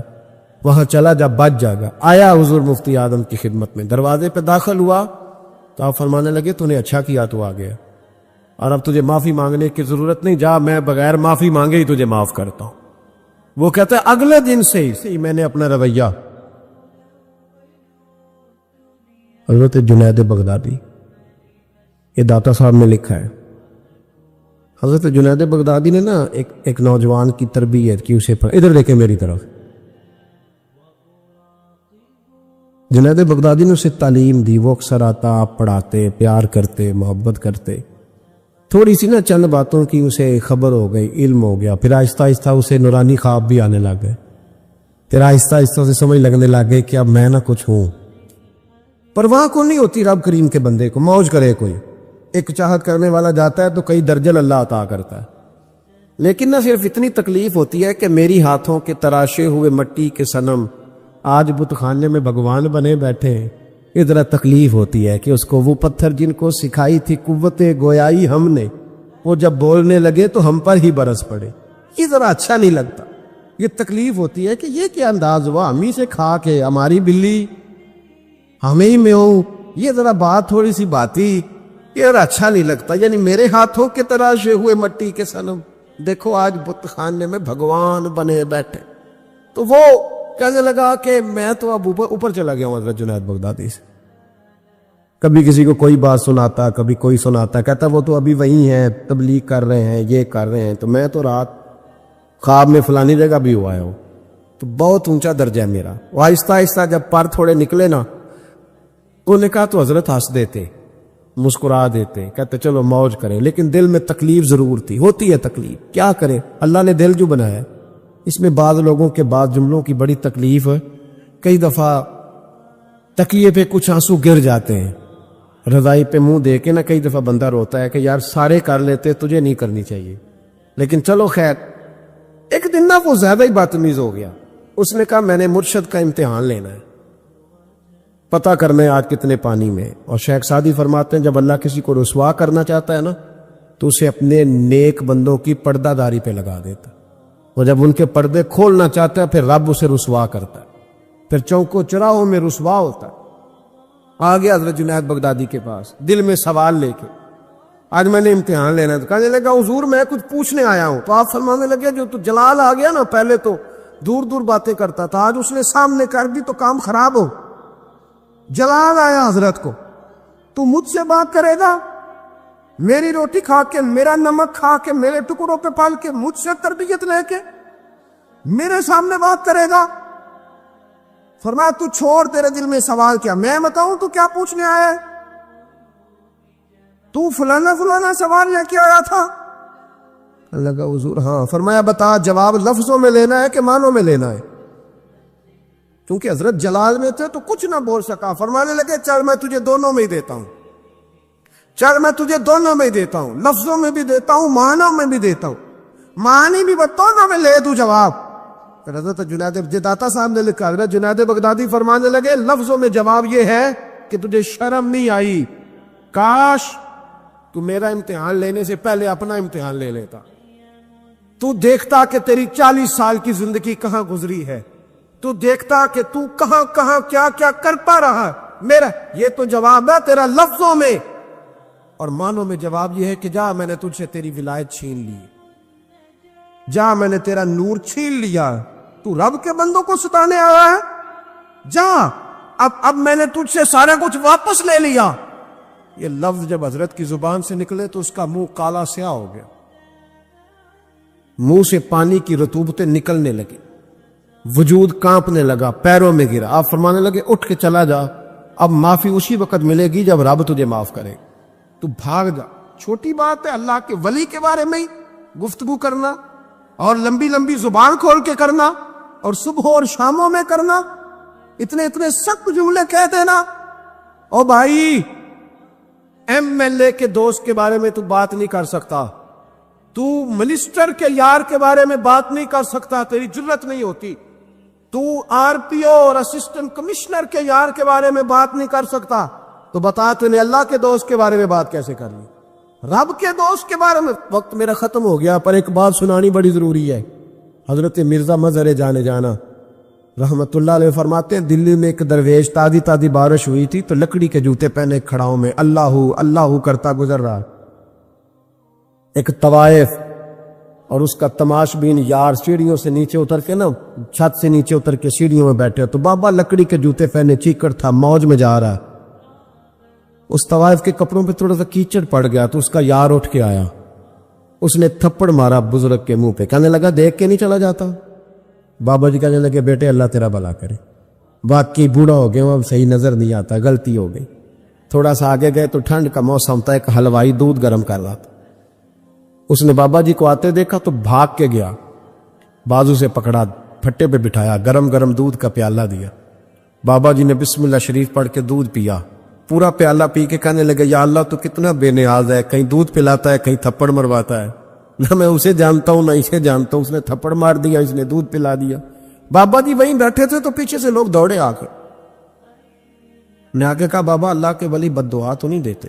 فرمایا کیا ہوا؟ کہا وہ جس نے آپ کو تھپڑ مارا تھا نا، وہ چھاچ پہ چڑھا ہے، اس کا پیر پھسلا ہے، گردن کے بل گرا، من کا ٹوٹ گیا تو مر گیا ہے. بابا جی کہنے لگے اللہ کی قسم میں نے کوئی بد دعا نہیں دی. کہا نہیں آپ نے دی ہے. فرمایا نہیں دی. اس نے کہا دی ہے. تو بابا جی کہنے لگے پھر اصل بات سنا دوں؟ کیا سناؤ؟ فرمانے لگے اصل بات یہ ہے کہ میرے پیروں سے مٹی اڑی، اس کے یار کے کپڑوں پہ پڑی، اسے برا لگا تو اس نے مجھے مارا، جب اس نے مجھے مارا تو پھر میرے یار کو برا لگا، پھر میرے یار کو برا لگا، اس نے اسے مار دیا، میں نے تو لفظ بھی ادا نہیں کیے. لیکن کوئی اللہ کے ولیوں کو لاوارث نہ سمجھے، اس لیے کہ جب رب کریم کے ولی کے دل کو تکلیف ہوتی ہے تو پھر عرش کا مالک بدلے لیتا ہے. پھر اللہ کہتا ہے میرا اعلان جنگ ہے، پھر تو تیاری کر، پھر میں تجھے بتاؤں گا کہ ساری دولتیں سارا کچھ تیرے گھر میں، پر رات کی نیند نہیں تیرے پاس. پھر ہر سہولت ہوگی پر روح کا سکون ہے. تھوڑا سوچ کے بولیں، تھوڑا احتیاط سے بولیں، تھوڑا تول کے بولیں، کہیں ایسا نہ ہو کہ ایک فکرہ کسی اللہ کے بندے کی بے ادبی کا سبب بنے. آج بھی لوگ، میں کہتا رہتا ہوں اور یہ میرا بڑا درد ہے، میں کہتا رہتا ہوں یہ تیز لوگوں کا زمانہ. لوگ وہاں بھی چالاکی دکھانے کی کوشش کرتے ہیں جہاں بالکل بنتی نہیں، اور جہاں وہ گر جائیں گے چالاکی دکھائیں گے تو وہ سادگی، وہ خوبصورتی، وہ عاجزی، وہ شرافت، پتہ نہیں کیوں ہم یہ چاہتے ہیں کہ ہم اپنی مرضی سے زمانے کو جیت لیں. ایسا نہیں ہوتا. اس کا نقصان یہ ہوتا ہے کہ جب کوئی انسان عقل کے زور پہ چلنا شروع کرتا ہے تو اس کی عقل کسی کو بھلا کیا تکلیف دے گی، اسے خود ہی بڑی تکلیف دیتی. اسے خود محسوس ہونے لگتا ہے کہ میں کوئی نارمل زندگی نہیں گزار رہا بلکہ مجھے تو کوئی اداکاری کرنی پڑ رہی. حضرت ابو بکر صدیق رضی اللہ تعالیٰ عنہ نے اس زمانے میں جب سارے لوگ کچھ اور کہہ رہے تھے، آج لوگ کہتے ہیں نا یہ سارا زمانہ ادھر جا رہا ہے، لیکن یہ ان کے ایمان کا کمال ہے کہ سارے لوگ کسی اور سمت جا رہے تھے. حضور سید عالم علیہ السلام نے واپس آ کے جب معراج شریف کی بات کی تو اس کی سب سے پہلے تصدیق جناب صدیق اکبر نے فرمائی. اللہ کریم نے فرمایا والذی جاء بالصدق وصدق بہ. ایک وہ ہیں جو سچ لے کے تشریف لائے اور ایک وہ ہیں جنہوں نے اس کی تصدیق کی. اولئک ھم المتقون. دونوں ہی پرہیزگار ہیں. یہ پرہیزگار ہیں، اللہ سے ڈرنے والے، غیر مشروط محبت اور لا محدود وفاداری. غیر مشروط، ہم نہ شرطیں لگا کے پیار کرتے ہیں، شرطیں لگا کے. نماز پڑھتا ہوں تو میرے رزق میں برکت بھی ہونی چاہیے. بھئی نہ برکت ہوگی تو نہیں پڑھو گے. سوال ہے میں اب نیک کام کرتا ہوں تو لوگ میری عزت بھی کریں، تو اگر لوگ عزت نہیں کریں گے تو نیک کام چھوڑ جائیں گے. یہ شرطیں ہم نے لگائی ہیں. اس لیے ہم کئی دفعہ محبت نہیں کر رہے ہوتے، تجارت کر رہے ہوتے. تجارت اور تجارت ٹھیک ہے، پھر اگر آپ کسی کے ساتھ تجارت کر رہے ہیں تو سامنے والا بھی تجارت ہی کر رہا ہے، پھر سودا بیچ لو، سودا خرید لو، سودا خرید لو، سودا بیچ لو، یہی کچھ ہوگا۔ حضرت ابوبکر صدیق رضی اللہ تعالیٰ عنہ نے غیر مشروط محبت کی، غیر مشروط، یعنی جو حضور نے کہہ دیا انہوں نے کہا حضور بالکل ہی ٹھیک ہے، جو سرکار دو عالم صلی اللہ تعالی علیہ وسلم نے فرما دیا اس کی حضور آپ جو کہیں گے ہو جائے گا، کوئی لیتا نہیں، کوئی لالا نہیں، کوئی اگر نہیں، کوئی مگر نہیں، کوئی ایسے کیسے بس جو فرما دیا ٹھیک ہے، جیسے کر دیا ٹھیک ہے، جس انداز میں بات کر دی ٹھیک ہے۔ حضور نے کہا کہ جہاد پہ چلنا ہے چلتے ہیں، اب حدیبیہ میں صلح کرنی ہے حضور ٹھیک ہے کر لیتے ہیں۔ حضرت عمر کہتے ہیں میں نے کچھ اپنے مشورے پیش کیے کہ اس طرح کر کے چلنا چاہیے، پر ابو بکر صدیق نے کہا نہ بھائی جو کریم فرما دے وہی ٹھیک ہے، ہم نے نہ کبھی قطرے پہ غور کیا اور نہ دریا دیکھا، بس جہاں تیری جھلک دیکھی وہیں ڈوب گئے۔ انسان کے نا دو قسم کے پیار کرنے والے ہوتے ہیں، ایک پیار کرنے والے پروٹوکول مانگتے ہیں، ٹائم مانگتے ہیں، پیار کرتے ہیں وہ بھی، لیکن ان کا خیال ہوتا ہے کہ اس طرح کر کے اگر آپ چلیں گے تو پھر پیار ہے۔ کچھ پیار کرنے والے اس طرح کے ہوتے ہیں، وہ کہتے ہیں تو مل نہ بھی وہ دی فطرت ہے کہر نہ چھڈے، سجن ہو کے ویر نہ چھڈے، انہوں آکھو اسی نہیں متھے لگ دے، چلو ساڈا شہر نہ چھڈے۔ کچھ لوگ ایسے ہوتے ہیں کہتے ہیں مل نہ بھی یار کوئی عرض نہیں، لیکن اس طرح کر کہ پیار تیرے ساتھ قائم رہے گا، تو سلام لے پھر بھی تیری مرضی، اور پھیر کے گزر جا پھر بھی تیری، غیر مشروط محبت، شرط والی نہیں۔ پھر کیا ہوتا ہے کہ آپ کسی پہ بوجھ نہیں بنتے، آپ کسی کو تکلیف نہیں دیتے، آپ کسی کو اذیت نہیں دیتے، لیکن اگر آپ بوجھ بنیں گے، آپ اپنا آپ بتائیں گے، اپنا آپ دکھائیں گے، اپنا آپ مسلط کریں گے، محبت کمزور ہو جائے گی۔ نبی پاک صلی اللہ تعالی علیہ وسلم کی نا آپ کو 20 حدیثیں ملیں گی جناب صدیق اکبر رضی اللہ تعالیٰ عنہ کی شان میں، اور ظاہر ہے جو پڑھنے والا ہے جتنا زیادہ مطالعہ رکھتا ہے اتنی زیادہ چیزیں ملیں گی۔ میں کھڑا ہو جاتا ہوں نا جو حدیث پڑھ کے، اور جو میری بڑی تربیت کرتی ہے، اور میں سمجھتا ہوں کہ یہ جو انفرادی زندگی ہے نا ان کی، یہ جو انوکھا رنگ ہے یہ بڑا نرالا ہے۔ حدیث پاک سنیے گا اور اس کے پہلوؤں پر غور فرمائیے گا۔ نبی پاک صلی اللہ تعالی علیہ وسلم فرماتے ہیں میرے پاس جس کا بھی مال آیا نا میں نے امانت سمجھ کے خرچ کیا، مال غنیمت بھی آیا، حضرت عثمان غنی نے بھی مال دیا، جناب عبد الرحمن ابن عوف نے بھی مال دیا، جس بندے کا بھی مال آیا ہے نا میں نے امانت سمجھ کے خرچ کیا ہے۔ کیا لفظ ہیں، کیا حسن ہے، کیا تاثیر ہے، کیا اپنائیت ہے۔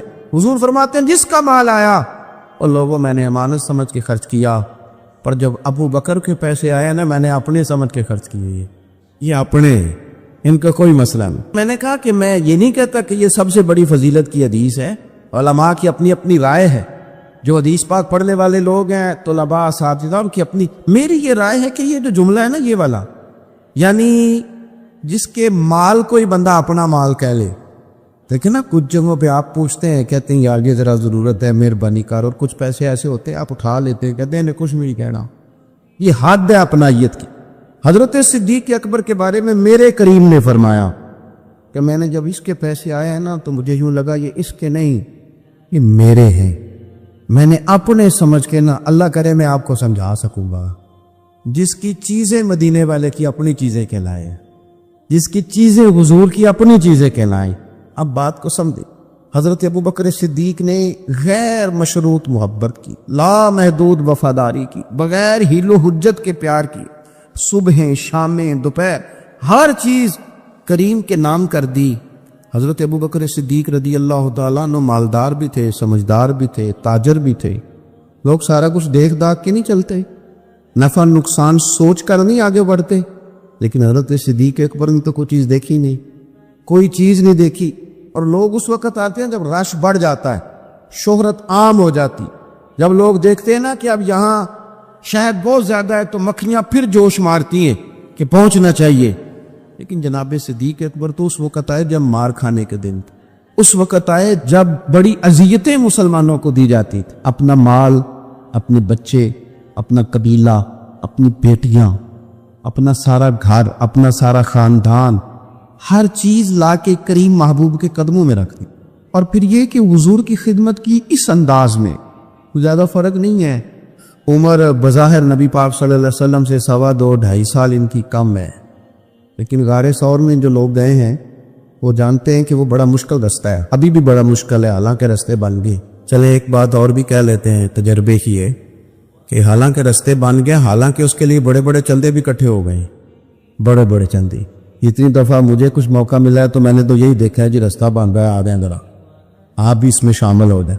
چندے والا معاملہ بھی بڑا سپر ہے، کس انداز میں لوگ جمع کرتے ہیں۔ رستہ بن گیا ہے، لوگوں کے لیے آسانیاں ہو گئی ہیں، ہاتھ کے اندر بڑی بڑی روشنیاں ہیں، کھانے پینے کا رستے میں موقع ملتا ہے، آسانیاں سہولیات ہیں۔ لیکن جناب صدیق اکبر کہتے رات کی تنہائی میں جب میں نے حضور کے مقدس قدموں میں ورم دیکھا، تکلیف دیکھی، تو میں نے کہا حضور مہربانی کرے آپ میرے کندھے پہ نہیں آ جاتے۔ کندھے پہ اٹھایا حضور کو، پباں پار قدم نہیں یہ لاؤندا تے سور پہاڑ تے چڑھیا جاندا تے او پیا جاندا تے یار ندی دا تے اے اصلی دلدار نبی دا۔ کنوں پہ بٹھا کے نا حضور کو تو غار میں لے گئے۔ اب ایک اور بات بھی ذرا سمجھنا، وہاں جا کے نا تو حضور کو بٹھا لیا، کہنے لگے تو آپ ذرا ٹھہرے، میں اندر دیکھتا ہوں کوئی چیز ہو نا، کبھی میں پہلے صفائی کر لوں، کوئی چیز تکلیف دینے والی ہو تو مجھے تکلیف دے۔ پہلے اندر گئے، صفائی کی، جھاڑ پونچھ کی، پھر حضور کو بلایا۔ ہمارے علماء نے یہاں ایک نقطہ لکھا ہے، وہ کہتے ہیں غار ثور میں پہلے جناب صدیق اکبر گئے پھر حضور گئے۔ پھر سمجھنا بات کو، پہلے جناب صدیق اکبر گئے پھر حضور گئے۔ اس کا مطلب ہے جہاں حضرت صدیق اکبر پہنچ جائے نا وہاں حضور بھی آ جاتے ہیں۔ تو علماء کہتے ہیں تو اپنے دل میں نا جناب صدیق اکبر کے لیے جگہ بنا، مدینے والے بھی تیرے دل کو پسند فرما لیں گے۔ جگہ بنانا جناب صدیق کے لیے، اپنے دل میں جگہ بنانا، اس شخص سے پیار کر۔ حضرت صدیق اکبر تو امت کے استاد ہیں، جس نے ادب سیکھا ہے حضور کا جناب صدیق اکبر سے سیکھا، جس نے وفاداری سیکھی اس نے جناب صدیق اکبر سے سیکھی، جس شخص نے نبی پاک علیہ الصلوۃ والسلام کی اتباع سیکھی اس نے جناب صدیق اکبر سے سیکھی۔ اپنی زندگی کو باندھ کر حضور کے قدموں میں گرا دیا، جس طرح حضور نے فرمایا، جس مقام پہ حضور نے فرمایا، جو نبی پاک نے چاہت کی، جس طرح رسول پاک صلی اللہ علیہ وسلم نے پسند فرمایا۔ کسی نے ایک دن پوچھا تھا سب سے زیادہ خوش کس دن ہوئے؟ فرمانے لگے میں حضور کو نا مکے سے مدینے لے کے جا رہا تھا تو گرمی بڑی شدید تھی، 2-3 دفعہ میں نے دیکھا تو حضور کے چہرہ نور پہ مجھے پسینہ نظر آیا۔ اب میں ڈھونڈنے لگا کہ کوئی ٹھنڈی چیز ملے نا تو میں حضور کو پیش کروں۔ خشکی جو ہوتی ہے نا، خشکی تو یہ تو ویسے ہی بڑی تکلیف کرتی ہے۔ خشکی اگر جسم پہ کبھی ہو جائے نا تو بندے کہیں جم کے بیٹھنا بڑا مشکل ہو جاتا ہے۔ خشکی جو ہو جاتی ہے، خشکی جسم پہ ہو جائے تو بڑا تنگ کرتی ہے، تو اگر کسی کے دماغ میں ہو جائے تو پھر تو بڑی خرابی کرتی ہے۔ یہاں نا لوگوں کو خشکی ہو گئی ہے دماغ میں بہت زیادہ، بڑی، اور اتنی زیادہ ہے بعض لوگوں کو کہ شاید ان کو نہلا دے سرسوں کے تیل میں تو پھر بھی نہ ٹھیک ہو۔ خدا کے بندے سمجھتے ہی نہیں، اس شخصیت کے بارے میں لب کشائی کرتے ہو، ان کے بارے میں جن کے بارے میں میرے کریم رسول علیہ السلام نے فرمایا میرے ساتھ جس نے نیکی کی میں نے بدلہ دے دیا، ابو بکر کا بازو پکڑ کے اللہ کی بارگاہ میں لے جاؤں گا، کہوں گا یا اللہ تو ہی اسے احسانوں کے بدلے عطا فرما۔ کیا بات کرتے ہیں، اس شخص کی اتنی خشکی ہو گئی ہے دماغوں میں، سوچنا سمجھنا ہی لوگوں نے چھوڑ دیا ہے۔ حضرت سیدنا ابو بکر صدیق کہتے ہیں میں دیکھ رہا تھا گرمی بڑی شدید ہے، لوگ کہتے ہیں جی آپ حدیث پاک بیان کریں، آپ ان کا کوئی کلام سنائیں، تو میں کیا کرتا ہوں ذات سے پیار نہ ہو تو بات سے بھی نہیں ہوتا، پہلے ذات سے پیار کر لو پھر ان کی بات سے بھی پیار۔ یہ دیکھو نا جناب صدیق اکبر رضی اللہ تعالیٰ عنہ تبلیغ نہیں کر رہے اس وقت، وہ دعوت دین نہیں دے رہے، بتا کیا رہے ہیں؟ کہ بار بار چہرہ دیکھتا تو حضور سید عالم صلی اللہ تعالیٰ علیہ وسلم کو نا پسینہ مبارک آ رہا تھا، تو میں کوئی چھاؤں ڈھونڈنے لگا، ایک جگہ میں نے دیکھا ایک ڈھلان ہے پہاڑ کی، اس کے نیچے کوئی جگہ دی، میں نے جا کے جلدی سے صاف کی، میں نے وہاں کوئی چیز بچھائی، ایک روایت ہے چمڑے کا بستر بچھایا اور ایک میں آتا ہے کہ اپنی چادر اتار کے بچھائی، امامہ کھول کے بچھایا، کریم محبوب صلی اللہ تعالیٰ علیہ وسلم کو وہاں لٹایا، کہتے اب میں ڈھونڈنے لگا کوئی ٹھنڈی چیز مل جائے گا۔ ہاں میری بات کو سمجھے، جس طرح کوئی لاڑ نہیں لڑاتا کسی کے، جس طرح اماں بڑا پیار کرتی ہے تو وہ خیال نہیں کرتی اس کی دھوپ کا، چھاؤں کا، کپڑے کا، آنے کا، بیٹھنے کا۔ وہ کسی نے کہا تھا کہ ٹوٹ جانوں میں کھلونوں کی طرح ہوتا ہے، آدمی عشق میں بچوں کی طرح ہوتا ہے، ٹوٹ جانے میں کھلونوں کی طرح ہوتا ہے، اور آدمی عشق میں بچوں کی طرح وہ ضدیں کرتا ہے، نہیں میں نے اماں کے پاس ہی جانا ہے، نہیں میں نے اماں کے پاس ہی جانا ہے، کیونکہ آدمی عشق میں بچوں کی طرح ہوتا. حضرت ابو بکر صدیق رضی اللہ تعالیٰ عنہ کہتے میں ڈھونڈ رہا تھا کوئی ٹھنڈی چیز اور پردیس کا ماحول ہے، مسافر ہیں ہم. چرواہا بکریاں چرا رہا تھا. میں نے اسے کہا تھوڑا دودھ دے دو گے؟ اس نے کہا زیادہ پیسے لوں گا. میں نے کہا جتنا تیرا دل کرے لے. لیکن جب وہ دودھ دھونے لگا تو میں نے کہا کہ پہلے ہاتھ بھی دھو لے، پیالہ بھی دھو لے. کہنے لگا یار بڑے پاک صاف ہو. میں نے کہا نہیں تجھے نہیں پتا، جن کے لیے لے کے جانا ہے نا انہیں اللہ نے بڑا پاک صاف پیدا فرمایا ہے. فرماتے ہیں مجھے کہنے لگا خود ہی دودھ دھو لو. پہاڑ کے پیچھے کنواں تھا. اس نے کہا بڑی دور ہے. میں نے کہا تو دور نہ بتا، بس ایڈریس بتا. میں دوڑ کے گیا کنویں پہ، جا کے ہاتھ دھوئے، پیالہ دھویا، پانی بھرا، واپس آیا اور پھر میں نے لا کے بکری کے تھن دھوئے، پھر میں نے دودھ دھویا، پھر میں دوبارہ گیا وہاں کنویں پہ، اس دودھ کو میں نے ٹھنڈا کیا. اب میں خرامہ آ رہا ہوں. سارے رستے سوچتا ہوں حضور تو آرام فرمائے، اگر جگاؤں گا تو یہ ویسے سوء ادب ہے، اور اگر حضور بیدار نہیں ہوتے ظاہری طور پر تو یہ دودھ تو پھر گرم ہو جائے. اسی کشمکش میں گزری میری زندگی کی راتیں، کبھی پیچ و تاب راضی، کبھی سوز و ساز رومی. کہ اسی کیفیت میں پیچ و تاب میں گزر رہا تھا. جا کے کریم کے سرانے کھڑا ہی ہوا تھا کہ حضور نے آنکھیں کھول دی. کیا لائے ہو؟ کہتے ہیں گھٹنوں کے بل بیٹھ کے جب میں نے وہ دودھ پیش کیا نا، اور حضور نے مقدس ہونٹوں کے ساتھ وہ دودھ لگایا، اور جب پہلا گھونٹ ٹھنڈے دودھ کا حضور کے مقدس حلق سے اترا تو سرکار کے چہرے پر جو میں نے روشنی اور خوشی کے آثار دیکھے، کہتے ہیں لوگوں تمہیں کیا بتاؤں، وہ تنہائی تھی، ایک میں تھا، حضور تھے. اس دن میں اتنا راضی ہوا نہ اس سے پہلے کبھی ہوا تھا نہ اس کے بعد کبھی ہوا. نبی پاک صلی اللہ تعالیٰ علیہ وسلم کی رضا چاہنے میں جلدی کرنا، حضور سید عالم علیہ السلام کی غلامی میں رہنا، اور پھر اپنے آپ کو انہوں نے سنوار لیا، اپنے آپ کو ڈھال لیا محبوب کی رضا. سردار تھے، اعلیٰ کپڑے پہنتے، حضور کی غلامی میں آ. پھر انہوں نے اس طرح کی کیفیت بنائی کہ حضور کی امت سے پیار شروع کیا. مدینے کے غریب گھروں میں کوئی یتیم بچیاں تھیں تو ان کے گھر کا دودھ بھی دھو کے آیا کرتے تھے. دودھ دھو کے دے دیتے، تم پی لو، کچھ بیچ لو. جب آپ خلیفہ بن گئے تو بچیاں آئیں، کہنے لگی ابو بکر آپ پہلے آیا کرتے تھے، ہمارے گھر میں کام کر جاتے تھے، اب تو آپ امیر بن گئے، ابھی بھی آئیں گے؟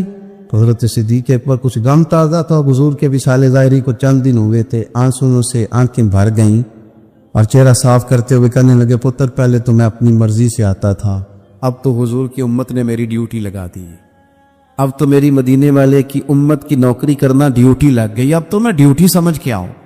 عاجزی، انکساری، سادگی، تھوڑا کھانا. ہمارے ہاں نا لیول بدلتا ہے، ہم کہ سوچیں بدلتی، گاڑیاں بدلنے والے لوگ اپنا ذہن بھی بدلنے لگ جاتے ہیں. بہت زیادہ کپڑے تبدیل کرنا جائز ہے، لیکن بہت زیادہ دوست تبدیل کرنا کوئی اتنی اچھی بات نہیں.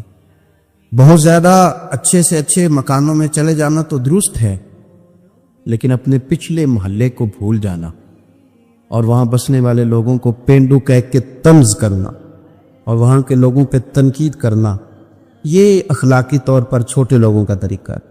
بڑے لوگ یہ کام نہیں کرتے، وہ اپنی اصل پہ قائم رہتے. انہیں اپنی پچھلی یادیں وقار کے ساتھ اور فخر کے ساتھ یاد رہتی، اور وہ حسین لمحات میں اپنے آپ کو محسوس کرتے ہیں جب واپس پلٹ کر کے جاتے ہیں. حضرت ابو بکر صدیق رضی اللہ تعالیٰ عنہ امیر المومنین بن گئے. بہت بڑا درجہ ہے، اور آج کل کی عمارتیں نہیں. آج جس طرح لوگ امیر ہوتے ہیں نا، 4 پائے ہوتے ہیں کرسی کے، تو جو بھی وزیر اعظم بنتا ہے ایک پایا اس کا ہیل ہی رہا ہوتا ہے، تو وہ ملک سنوارنے سے زیادہ اس پائے کی بیچارہ فکر میں رہتا ہے کہ کہیں میری کرسی نہ گر جائے. کام کیا کرنا ہوتا ہے، حکومت اپوزیشن اپنے رٹوں سے نہیں نکلتی. قوم کا ملت کا کیا سوچے، سارا دن ایک دوسرے کے بارے میں سوچ کر کے ٹائم گزار. لیکن حضرت ابو بکر صدیق خلیفہ بنے تھے جہاں امیر کی اطاعت واجبات میں سے تھی. لوگ ان کی بات پر سر تسلیم خم کرتے تھے. خلیفہ کے بہت سارے حقوق دین نے بیان کیے، اولی الامر کے تحت آپ کی بڑی شان کی، لیکن زندگی وہی سادگی والی، انداز وہی عاجزی والا، طریقہ وہی. آپ نے پانی مانگا، مجھے پانی چاہیے. امیر المومنین ہے، کتنی چیزیں ہیں. اب تو عام سادے لوگوں کے گھروں میں بھی فریزر میں کیا کچھ پڑا ہے، اور چیزیں کھانے کی باری نہیں آ رہی، تو تو پانی مانگا تو کسی نے نا شہد اور دودھ پیش کیا. بڑی بڑی چیزیں ہوتی ہیں نا الگ سے بڑے لوگوں کے لیے, دودھ اور شہد پیش کیا تو جناب صدیق اکبر رو پڑے, فرمانے لگے نہیں پانی لاؤ. حضور یہ چلیں آپ نہ پیئے پر رونے والی کیا بات ہے؟ فرمانے لگے مجھے ڈر لگتا ہے میں کہیں دنیا دار نہ بن جائے. لے جاؤ. کہ حضرت کیا مطلب؟ فرمانے لگے میں حضور سید عالم صلی اللہ علیہ وسلم کی بارگاہ عالی مرتبت میں حاضر تھا تو حضور کہہ رہے تھے کسی چیز کو دور ہو جا دور ہو جا دور ہو جا. چیز کوئی نظر نہیں آ رہی تھی. کچھ دیر سب لوگ خاموش رہے تو میں نے عرض کی حضور کچھ ہماری رعایت فرما دیں, اس کو دور کر رہے ہیں آپ؟ تو محبوب فرمانے لگے یہ دنیا کا مال ہے, دنیا داری ہے. میرے قریب آنے لگی تھی تو میں نے 3 دفعہ کہا دور ہو جا دور ہو جا دور. فرمایا جب اسے کریم نے اپنے قریب نہیں کیا تو ہم دنیا کے معاملے میں اتنے محو ہو جائیں, طرح طرح کے کھانے, طرح طرح کے لباس, طرح طرح کے ہمارے اٹھنے بیٹھنے. اب کہاں میں نے نہیں دیکھا اب کوئی شخص ایسا ہو جو جوتے گانٹ کے پہنتا ہو, ورنہ تو ایک پورا پورا تھیلا لے کر کے جاتے تھے موچی کے پاس کہ ہمارے جوتے گانٹتے. کہاں چلا گیا وہ دور؟ اور اس کے باوجود غربت کا رونا پہلے سے زیادہ رویا جا رہا ہے, پہلے سے زیادہ غربت کا رونا رویا جا رہا ہے. حضرت صدیق اکبر رضی اللہ تعالیٰ عنہ عشق اگر عروج کا ہے تو اتباع کا جو جذبہ ہے اپنے آپ کو زیادہ نہ پھیلائیں, سہولیات کا اپنے آپ کو زیادہ عادی نہ کریں, پروٹوکول کا اپنے آپ کو عادی نہ کریں. عزتیں اللہ کی بارگاہ عالی مرتبت سے ملتی ہیں لیکن اپنے اصولوں پہ قائم رہے. حضرت ابوبکر صدیق رضی اللہ تعالیٰ عنہ حضور کے وصال ظاہری کے بعد اپنی صاحبزادی سیدہ عائشہ صدیقہ رضی اللہ تعالیٰ عنہ کے گھر گئے تو جا کے دیر تک خاموش بیٹھے, دیر تک. تو سیدہ عائشہ صدیقہ رضی اللہ تعالیٰ عنہ عرض کرتی ہیں کہ آپ بڑے خاموش ہیں, کیا بات ہے؟ کہنے لگے پتر تیرے نے چھت پہ میں جب آتا تھا تو نور دیکھتا تھا, میں نور دیکھتا تھا. ایک بات اور عرض کروں آپ کی خدمت میں, یہ جو معرفت آج کل جس کا نام لوگوں نے رکھا ہے نا معرفت, 2-3 گہری باتیں کر دینا, معرفت سب سے زیادہ اگر آپ کو ملے گی تو نبی پاک کے صحابہ میں ملے, حضور کی اولاد میں ملے گی. سب سے زیادہ معرفت وہاں سے سیکھے, ان کے اقوال, ان کے ارشادات, ان کا طور طریقہ, یہ معرفت ہے. یہ جس چیز کا ہم نے نام رکھا ہے نا, اب تو آپ یقین کریں جو مرضی بندہ بیٹھ کے, ہمارے ملک میں ایسے ایسے اسکالر ہیں جو تازے آئے ہیں تو وہ کہتے ہیں اقبال بھی ٹھیک نہیں تھے, فلانا بھی ٹھیک نہیں تھا. تو کسی نے پوچھا کہ یہ بندہ کیوں کہہ رہا ہے؟ تو میں نے کہا وہ اس لیے کہہ رہا ہے کہ کسی بڑے آدمی کی مخالفت کروں گا تو میرا نام ہوگا. کسی بڑے آدمی کی سستی شہرت حاصل کرنے کے لیے لوگ بڑی بڑی کہانیاں گھڑتے, اصل معرفت وہی ہے جو مصطفیٰ کریم نے بتائی اور صحابہ کرام علیہم رضوان نے اسے ہم تک پہنچائے. مہربانی کریں, کسی نئے رنگ روپ کی کوئی زیادہ ضرورت نہیں ہے. حضرت سیدنا ابوبکر صدیق رضی اللہ تعالیٰ عنہ کی معرفت کا کمال دیکھیں. فرمانے لگے بیٹا تیری چھت پہ میں نور دیکھتا تھا, آپ دکھائی نہیں دے رہا, کیا معاملہ ہے؟ تو جناب عائشہ صدیقہ رضی اللہ تعالیٰ عنہ خاموش ہو گئی. دیر کے بعد کہنے لگی ابا جی کرتا میرا بڑا ہی پھٹ گیا تھا, پیبند لگنے کی جگہ نہیں تھی تو ایک کرتا نیا منگوایا ہے, پتہ نہیں یہ کہ دنیا داری نہ مجھ سے ہو گئی, ایک کرتا نیا. ہمارے ہاں تو یہ حالت ہے کہ خواتین کہتی ہیں کہ اے سود میں پہلا بھی ہوتے پاک گئی سے, تو وہ کیا کہیں گے کہ ایک ہی جوڑا ہے اس کے پاس. یعنی اگر دوبارہ جانا ہے نا منگنی کے لیے الگ, مہندی کے لیے الگ, ولیمے کے لیے, یہ ہمارا کلچر ہے اور اس کو ہم نے خود پروموٹ کیا ہے, اس میں ساری غلطی خواتین کی نہیں. حضرت عائشہ صدیقہ رضی اللہ تعالی عنہا کہتی ہیں کہ ابا جی میں نے نا ایک صرف کرتا نیا لیا ہے. تو جناب صدیق اکبر روئے, بیٹی کے سر پہ ہاتھ رکھا, کہنے لگے پتر ہم وہی ٹھیک ہے جہاں میں حضور نے کھڑا کیا ہے, ان رستوں کے مسافر صحیح ہیں, وہی ٹھیک ہیں. بہت ساری دنیا داریاں, بہت سارے پروٹوکول, بہت ساری شہرتیں, بھول جاتے ہیں نا پھر انسان کئی دفعہ چیزیں.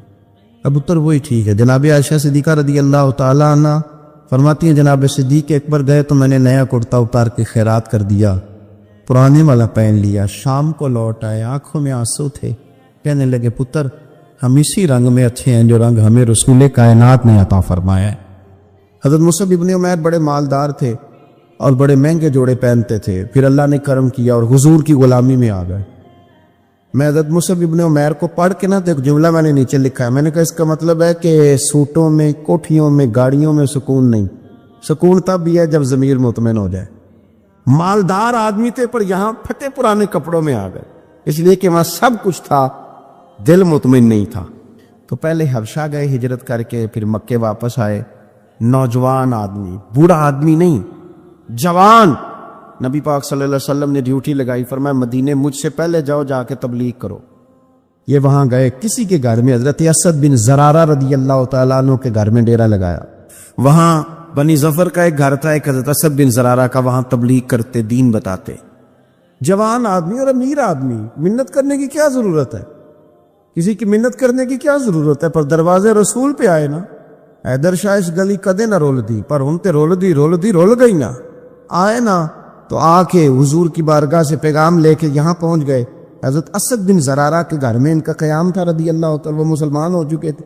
اور ان کی خالہ کے بیٹے تھے حضرت سعد بن معاذ, جو قبیلہ بنو اشہل کے سربراہ تھے, اپنے قبیلے کے سردار تھے, اور خالہ کے بیٹے تھے. وہاں آ گئے. حضرت مصعب بن عمیر نے تبلیغ شروع کر دی. شروع میں غریب لوگ کلمہ پڑھنے والے تھے, بات ذرا پھیلنے لگی تو حضرت سعد بن معاذ نے خود نہیں کہا, خالہ کے بیٹے تھے نا, کہا وہ ناراض نہ ہو جائے. حضرت سید ابن حدیر کو بلایا اور بلا کے کہنے لگے, یار تو جا, میرا وہ خالہ کا بیٹا ہے, میں کوئی بات کروں گا تو وہ ناراض ہو جائے گا, جا سمجھا, وہ ہمارے سادہ لوگوں کو کہہ رہے ہیں کہ تمہارے باپ دادا بھی گمراہ تھے, بت پوجتے تھے, واپس آؤ. تو وہ تو ایک نئی ترانے ڈالے, جا کے. اب وہ بھی سردار بندے تھے. تو دوسرا یہ کہ اگر کوئی کسی کو اشتعال دلا کے بھیجے, وہ کسی کو کہہ کے بھیجے کہ جا کے کمال کر دے, تو ہی ہے جو اٹھا سکے. تو آپ کو پتہ ہے چودھری صاحب کو تو 3 دفعہ چودھری صحیح کر کے کہہ دے تو کام ویسے ہی اللہ ماشاءاللہ اوپر چلا جاتا ہے. چودھری صاحب کہتے ہیں میں چودھری بن کے دکھانا ہے, ہو ہی نہیں سکتا. سیٹھ صاحب کو 2-4 دفعہ آپ نے کہنا ہے آپ سیٹھ صاحب ہیں, تو معاملہ جو ہے وہ اوپر چلا جاتا ہے. کہ جوان بچے ہیں, ان کو آپ کہہ دیں کہ اتنا تو جوان ہے اور فلانا تجھے بات کر گیا, تو پہلے بیچارہ چاہے بھول بھی گیا ہو, وہ چلا جاتا ہے گھر سے بندوق لے کے.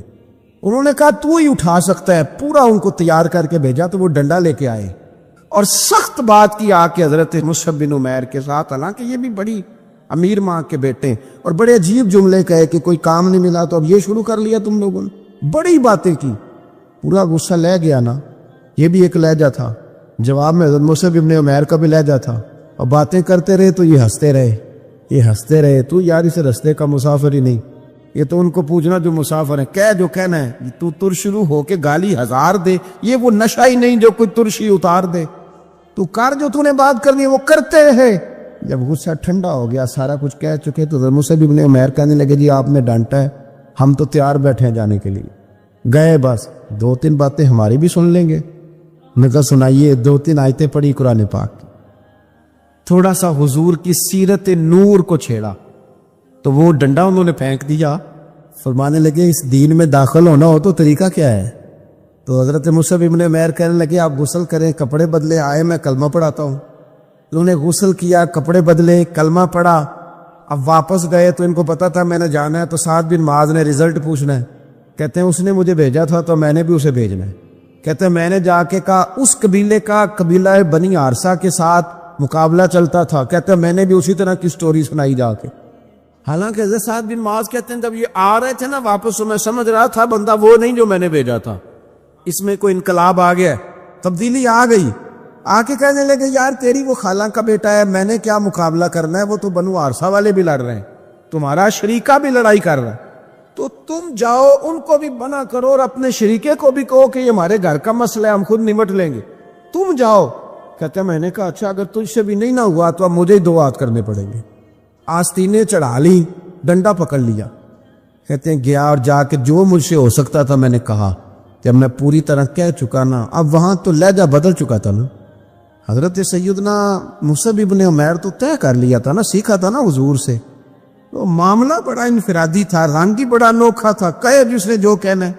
اب یہاں تو معاملہ دوسری طرح کا ہوگا. پوری کہتے ہیں میں نے بات کر لی, تو وہ میں نے کہا جاتے ہو کہ نہیں. کہنے لگے جی جانا ہے. جانا کیوں نہیں, تاری مار اڑانا باہو اسی تے گئی اڈن آ رہے, تیار بیٹھے. ہمیں مدینے والے نے کہا تھا حبشہ جاؤ تو گئے تھے, واپس مکے آؤ تو آئے تھے, اب یہاں بھیجا تو تاری مار اڑانا باہو اسی تے اب گئی اڈن ہارے.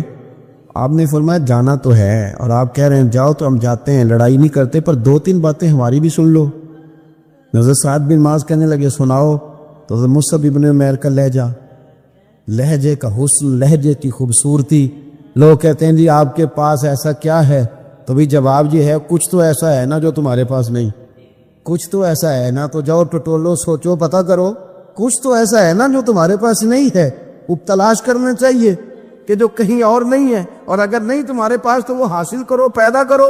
حضرت سیدنا مصعب بن عمیر نے 2-3 آیتیں سنائی، حضور کی باتیں سنائی، تو سن کے صحابہ کی باتیں جب لوگ مسلمہ ہوتے تھے، پھر سرور عالم کی یارو گفتار کا عالم کیا ہوگا۔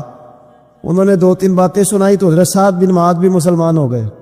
اب واپس گئے، ایک قبیلے کے سردار تھے، اور یہ وہ لیڈر تھے جن پر قبیلہ جان دیتا تھا۔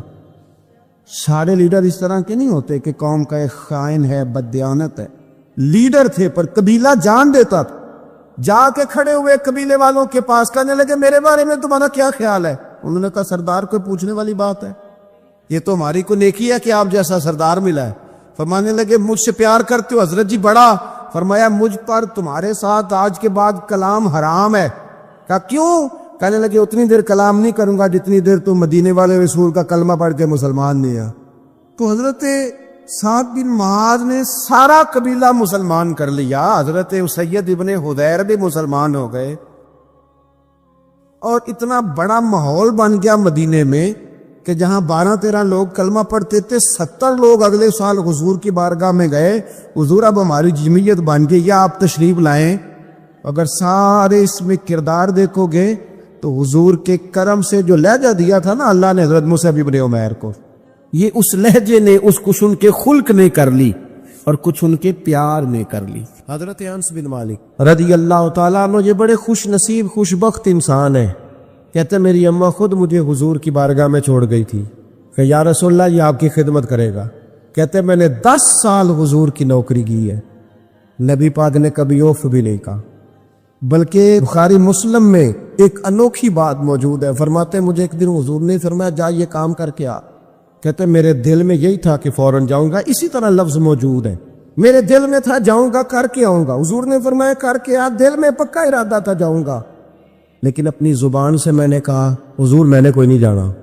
یہ کیوں بات کی؟ یہ ذرا لاڈ کے ساتھ کی، یہ ذرا ناز کے ساتھ کی، یہ ذرا نا محبت کے ساتھ کی، یہ ذرا حضور جو پیار کرتے تھے نا اس پیار کو سامنے، حضور میں نے نہیں جانا۔ تو کہتے ہیں حضور تھپکی دے کے یہ غلام سے بات ہو رہی، حضور فرمانے لگے چلنا تجھے کہا ہے نا جا کر کے آ۔ کہتے میں چلا گیا، اسی ارادے سے گیا تھا جاؤں گا، لیکن رستے میں جب میں گیا تو بچے کھیل رہے تھے، میں نے بھی کھیلنا شروع کر دی، کھیل رہا ہوں، دیر ہو گئی، حضور نے بھیجا تھا کسی کام۔ اب جب زیادہ دیر ہوئی تو کریم گھر سے نکلے، اور جب حضور نے مجھے دور سے دیکھا اور مجھے کریم کے آنے کا پتہ چلا تو اب میں ڈرا، اب میرا انداز بڑا جدا گانا ہو گیا چونکہ حضور نے بھیجا تھا۔ یہ تو خادم کی بات ہے نا، ایسا اچھی گل دسیا جی اپنا منڈا بھی کدے نہ جائے تھے، اور تینوں میں کلیا سی تو گیا کیوں نہیں؟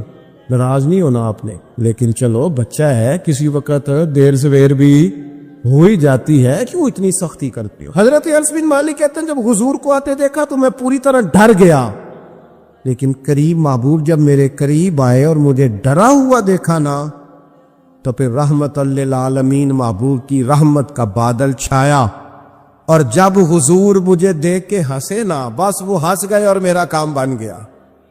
بس کریم تھوڑی دیر ہوئی، ایک آیا کالیاں زلفاں والا، ایویں 2 کڑیاں میرے من وچ رکے تے کر گیا نور اجالا، بات بن گئی، بات طبیعت ٹھنڈی ہو گئی۔ تو حضور فرمانے لگے میں نے کہا تھا جاؤ، گئے نہیں؟ اب جب حضور مسکرا گئے تو بات ہی ختم ہو گئی۔ یا رسول اللہ صلی اللہ علیہ وسلم جانے لگا ہوں، تو حضور نے پھر شروع سے بات شروع کر دی، حضور جانے لگا ہوں، فرمایا جا دوڑ کے آ، پھر جو کہا تھا وہ کر کے آ۔ لیکن وہ بیچ میں جو دیر ہوئی تھی، وہ جو لیٹ ہوئی تھی، اور جو میں کہہ کے آیا تھا میں نے نہیں جانا، حضور نے اس بات پر مجھ سے کوئی سختی نہیں کی۔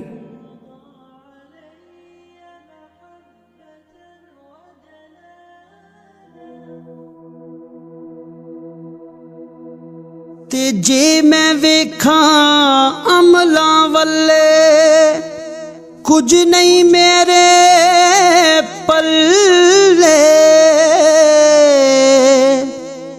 جے ویکھاں تیری رحمت والے تے بلے بلے بلے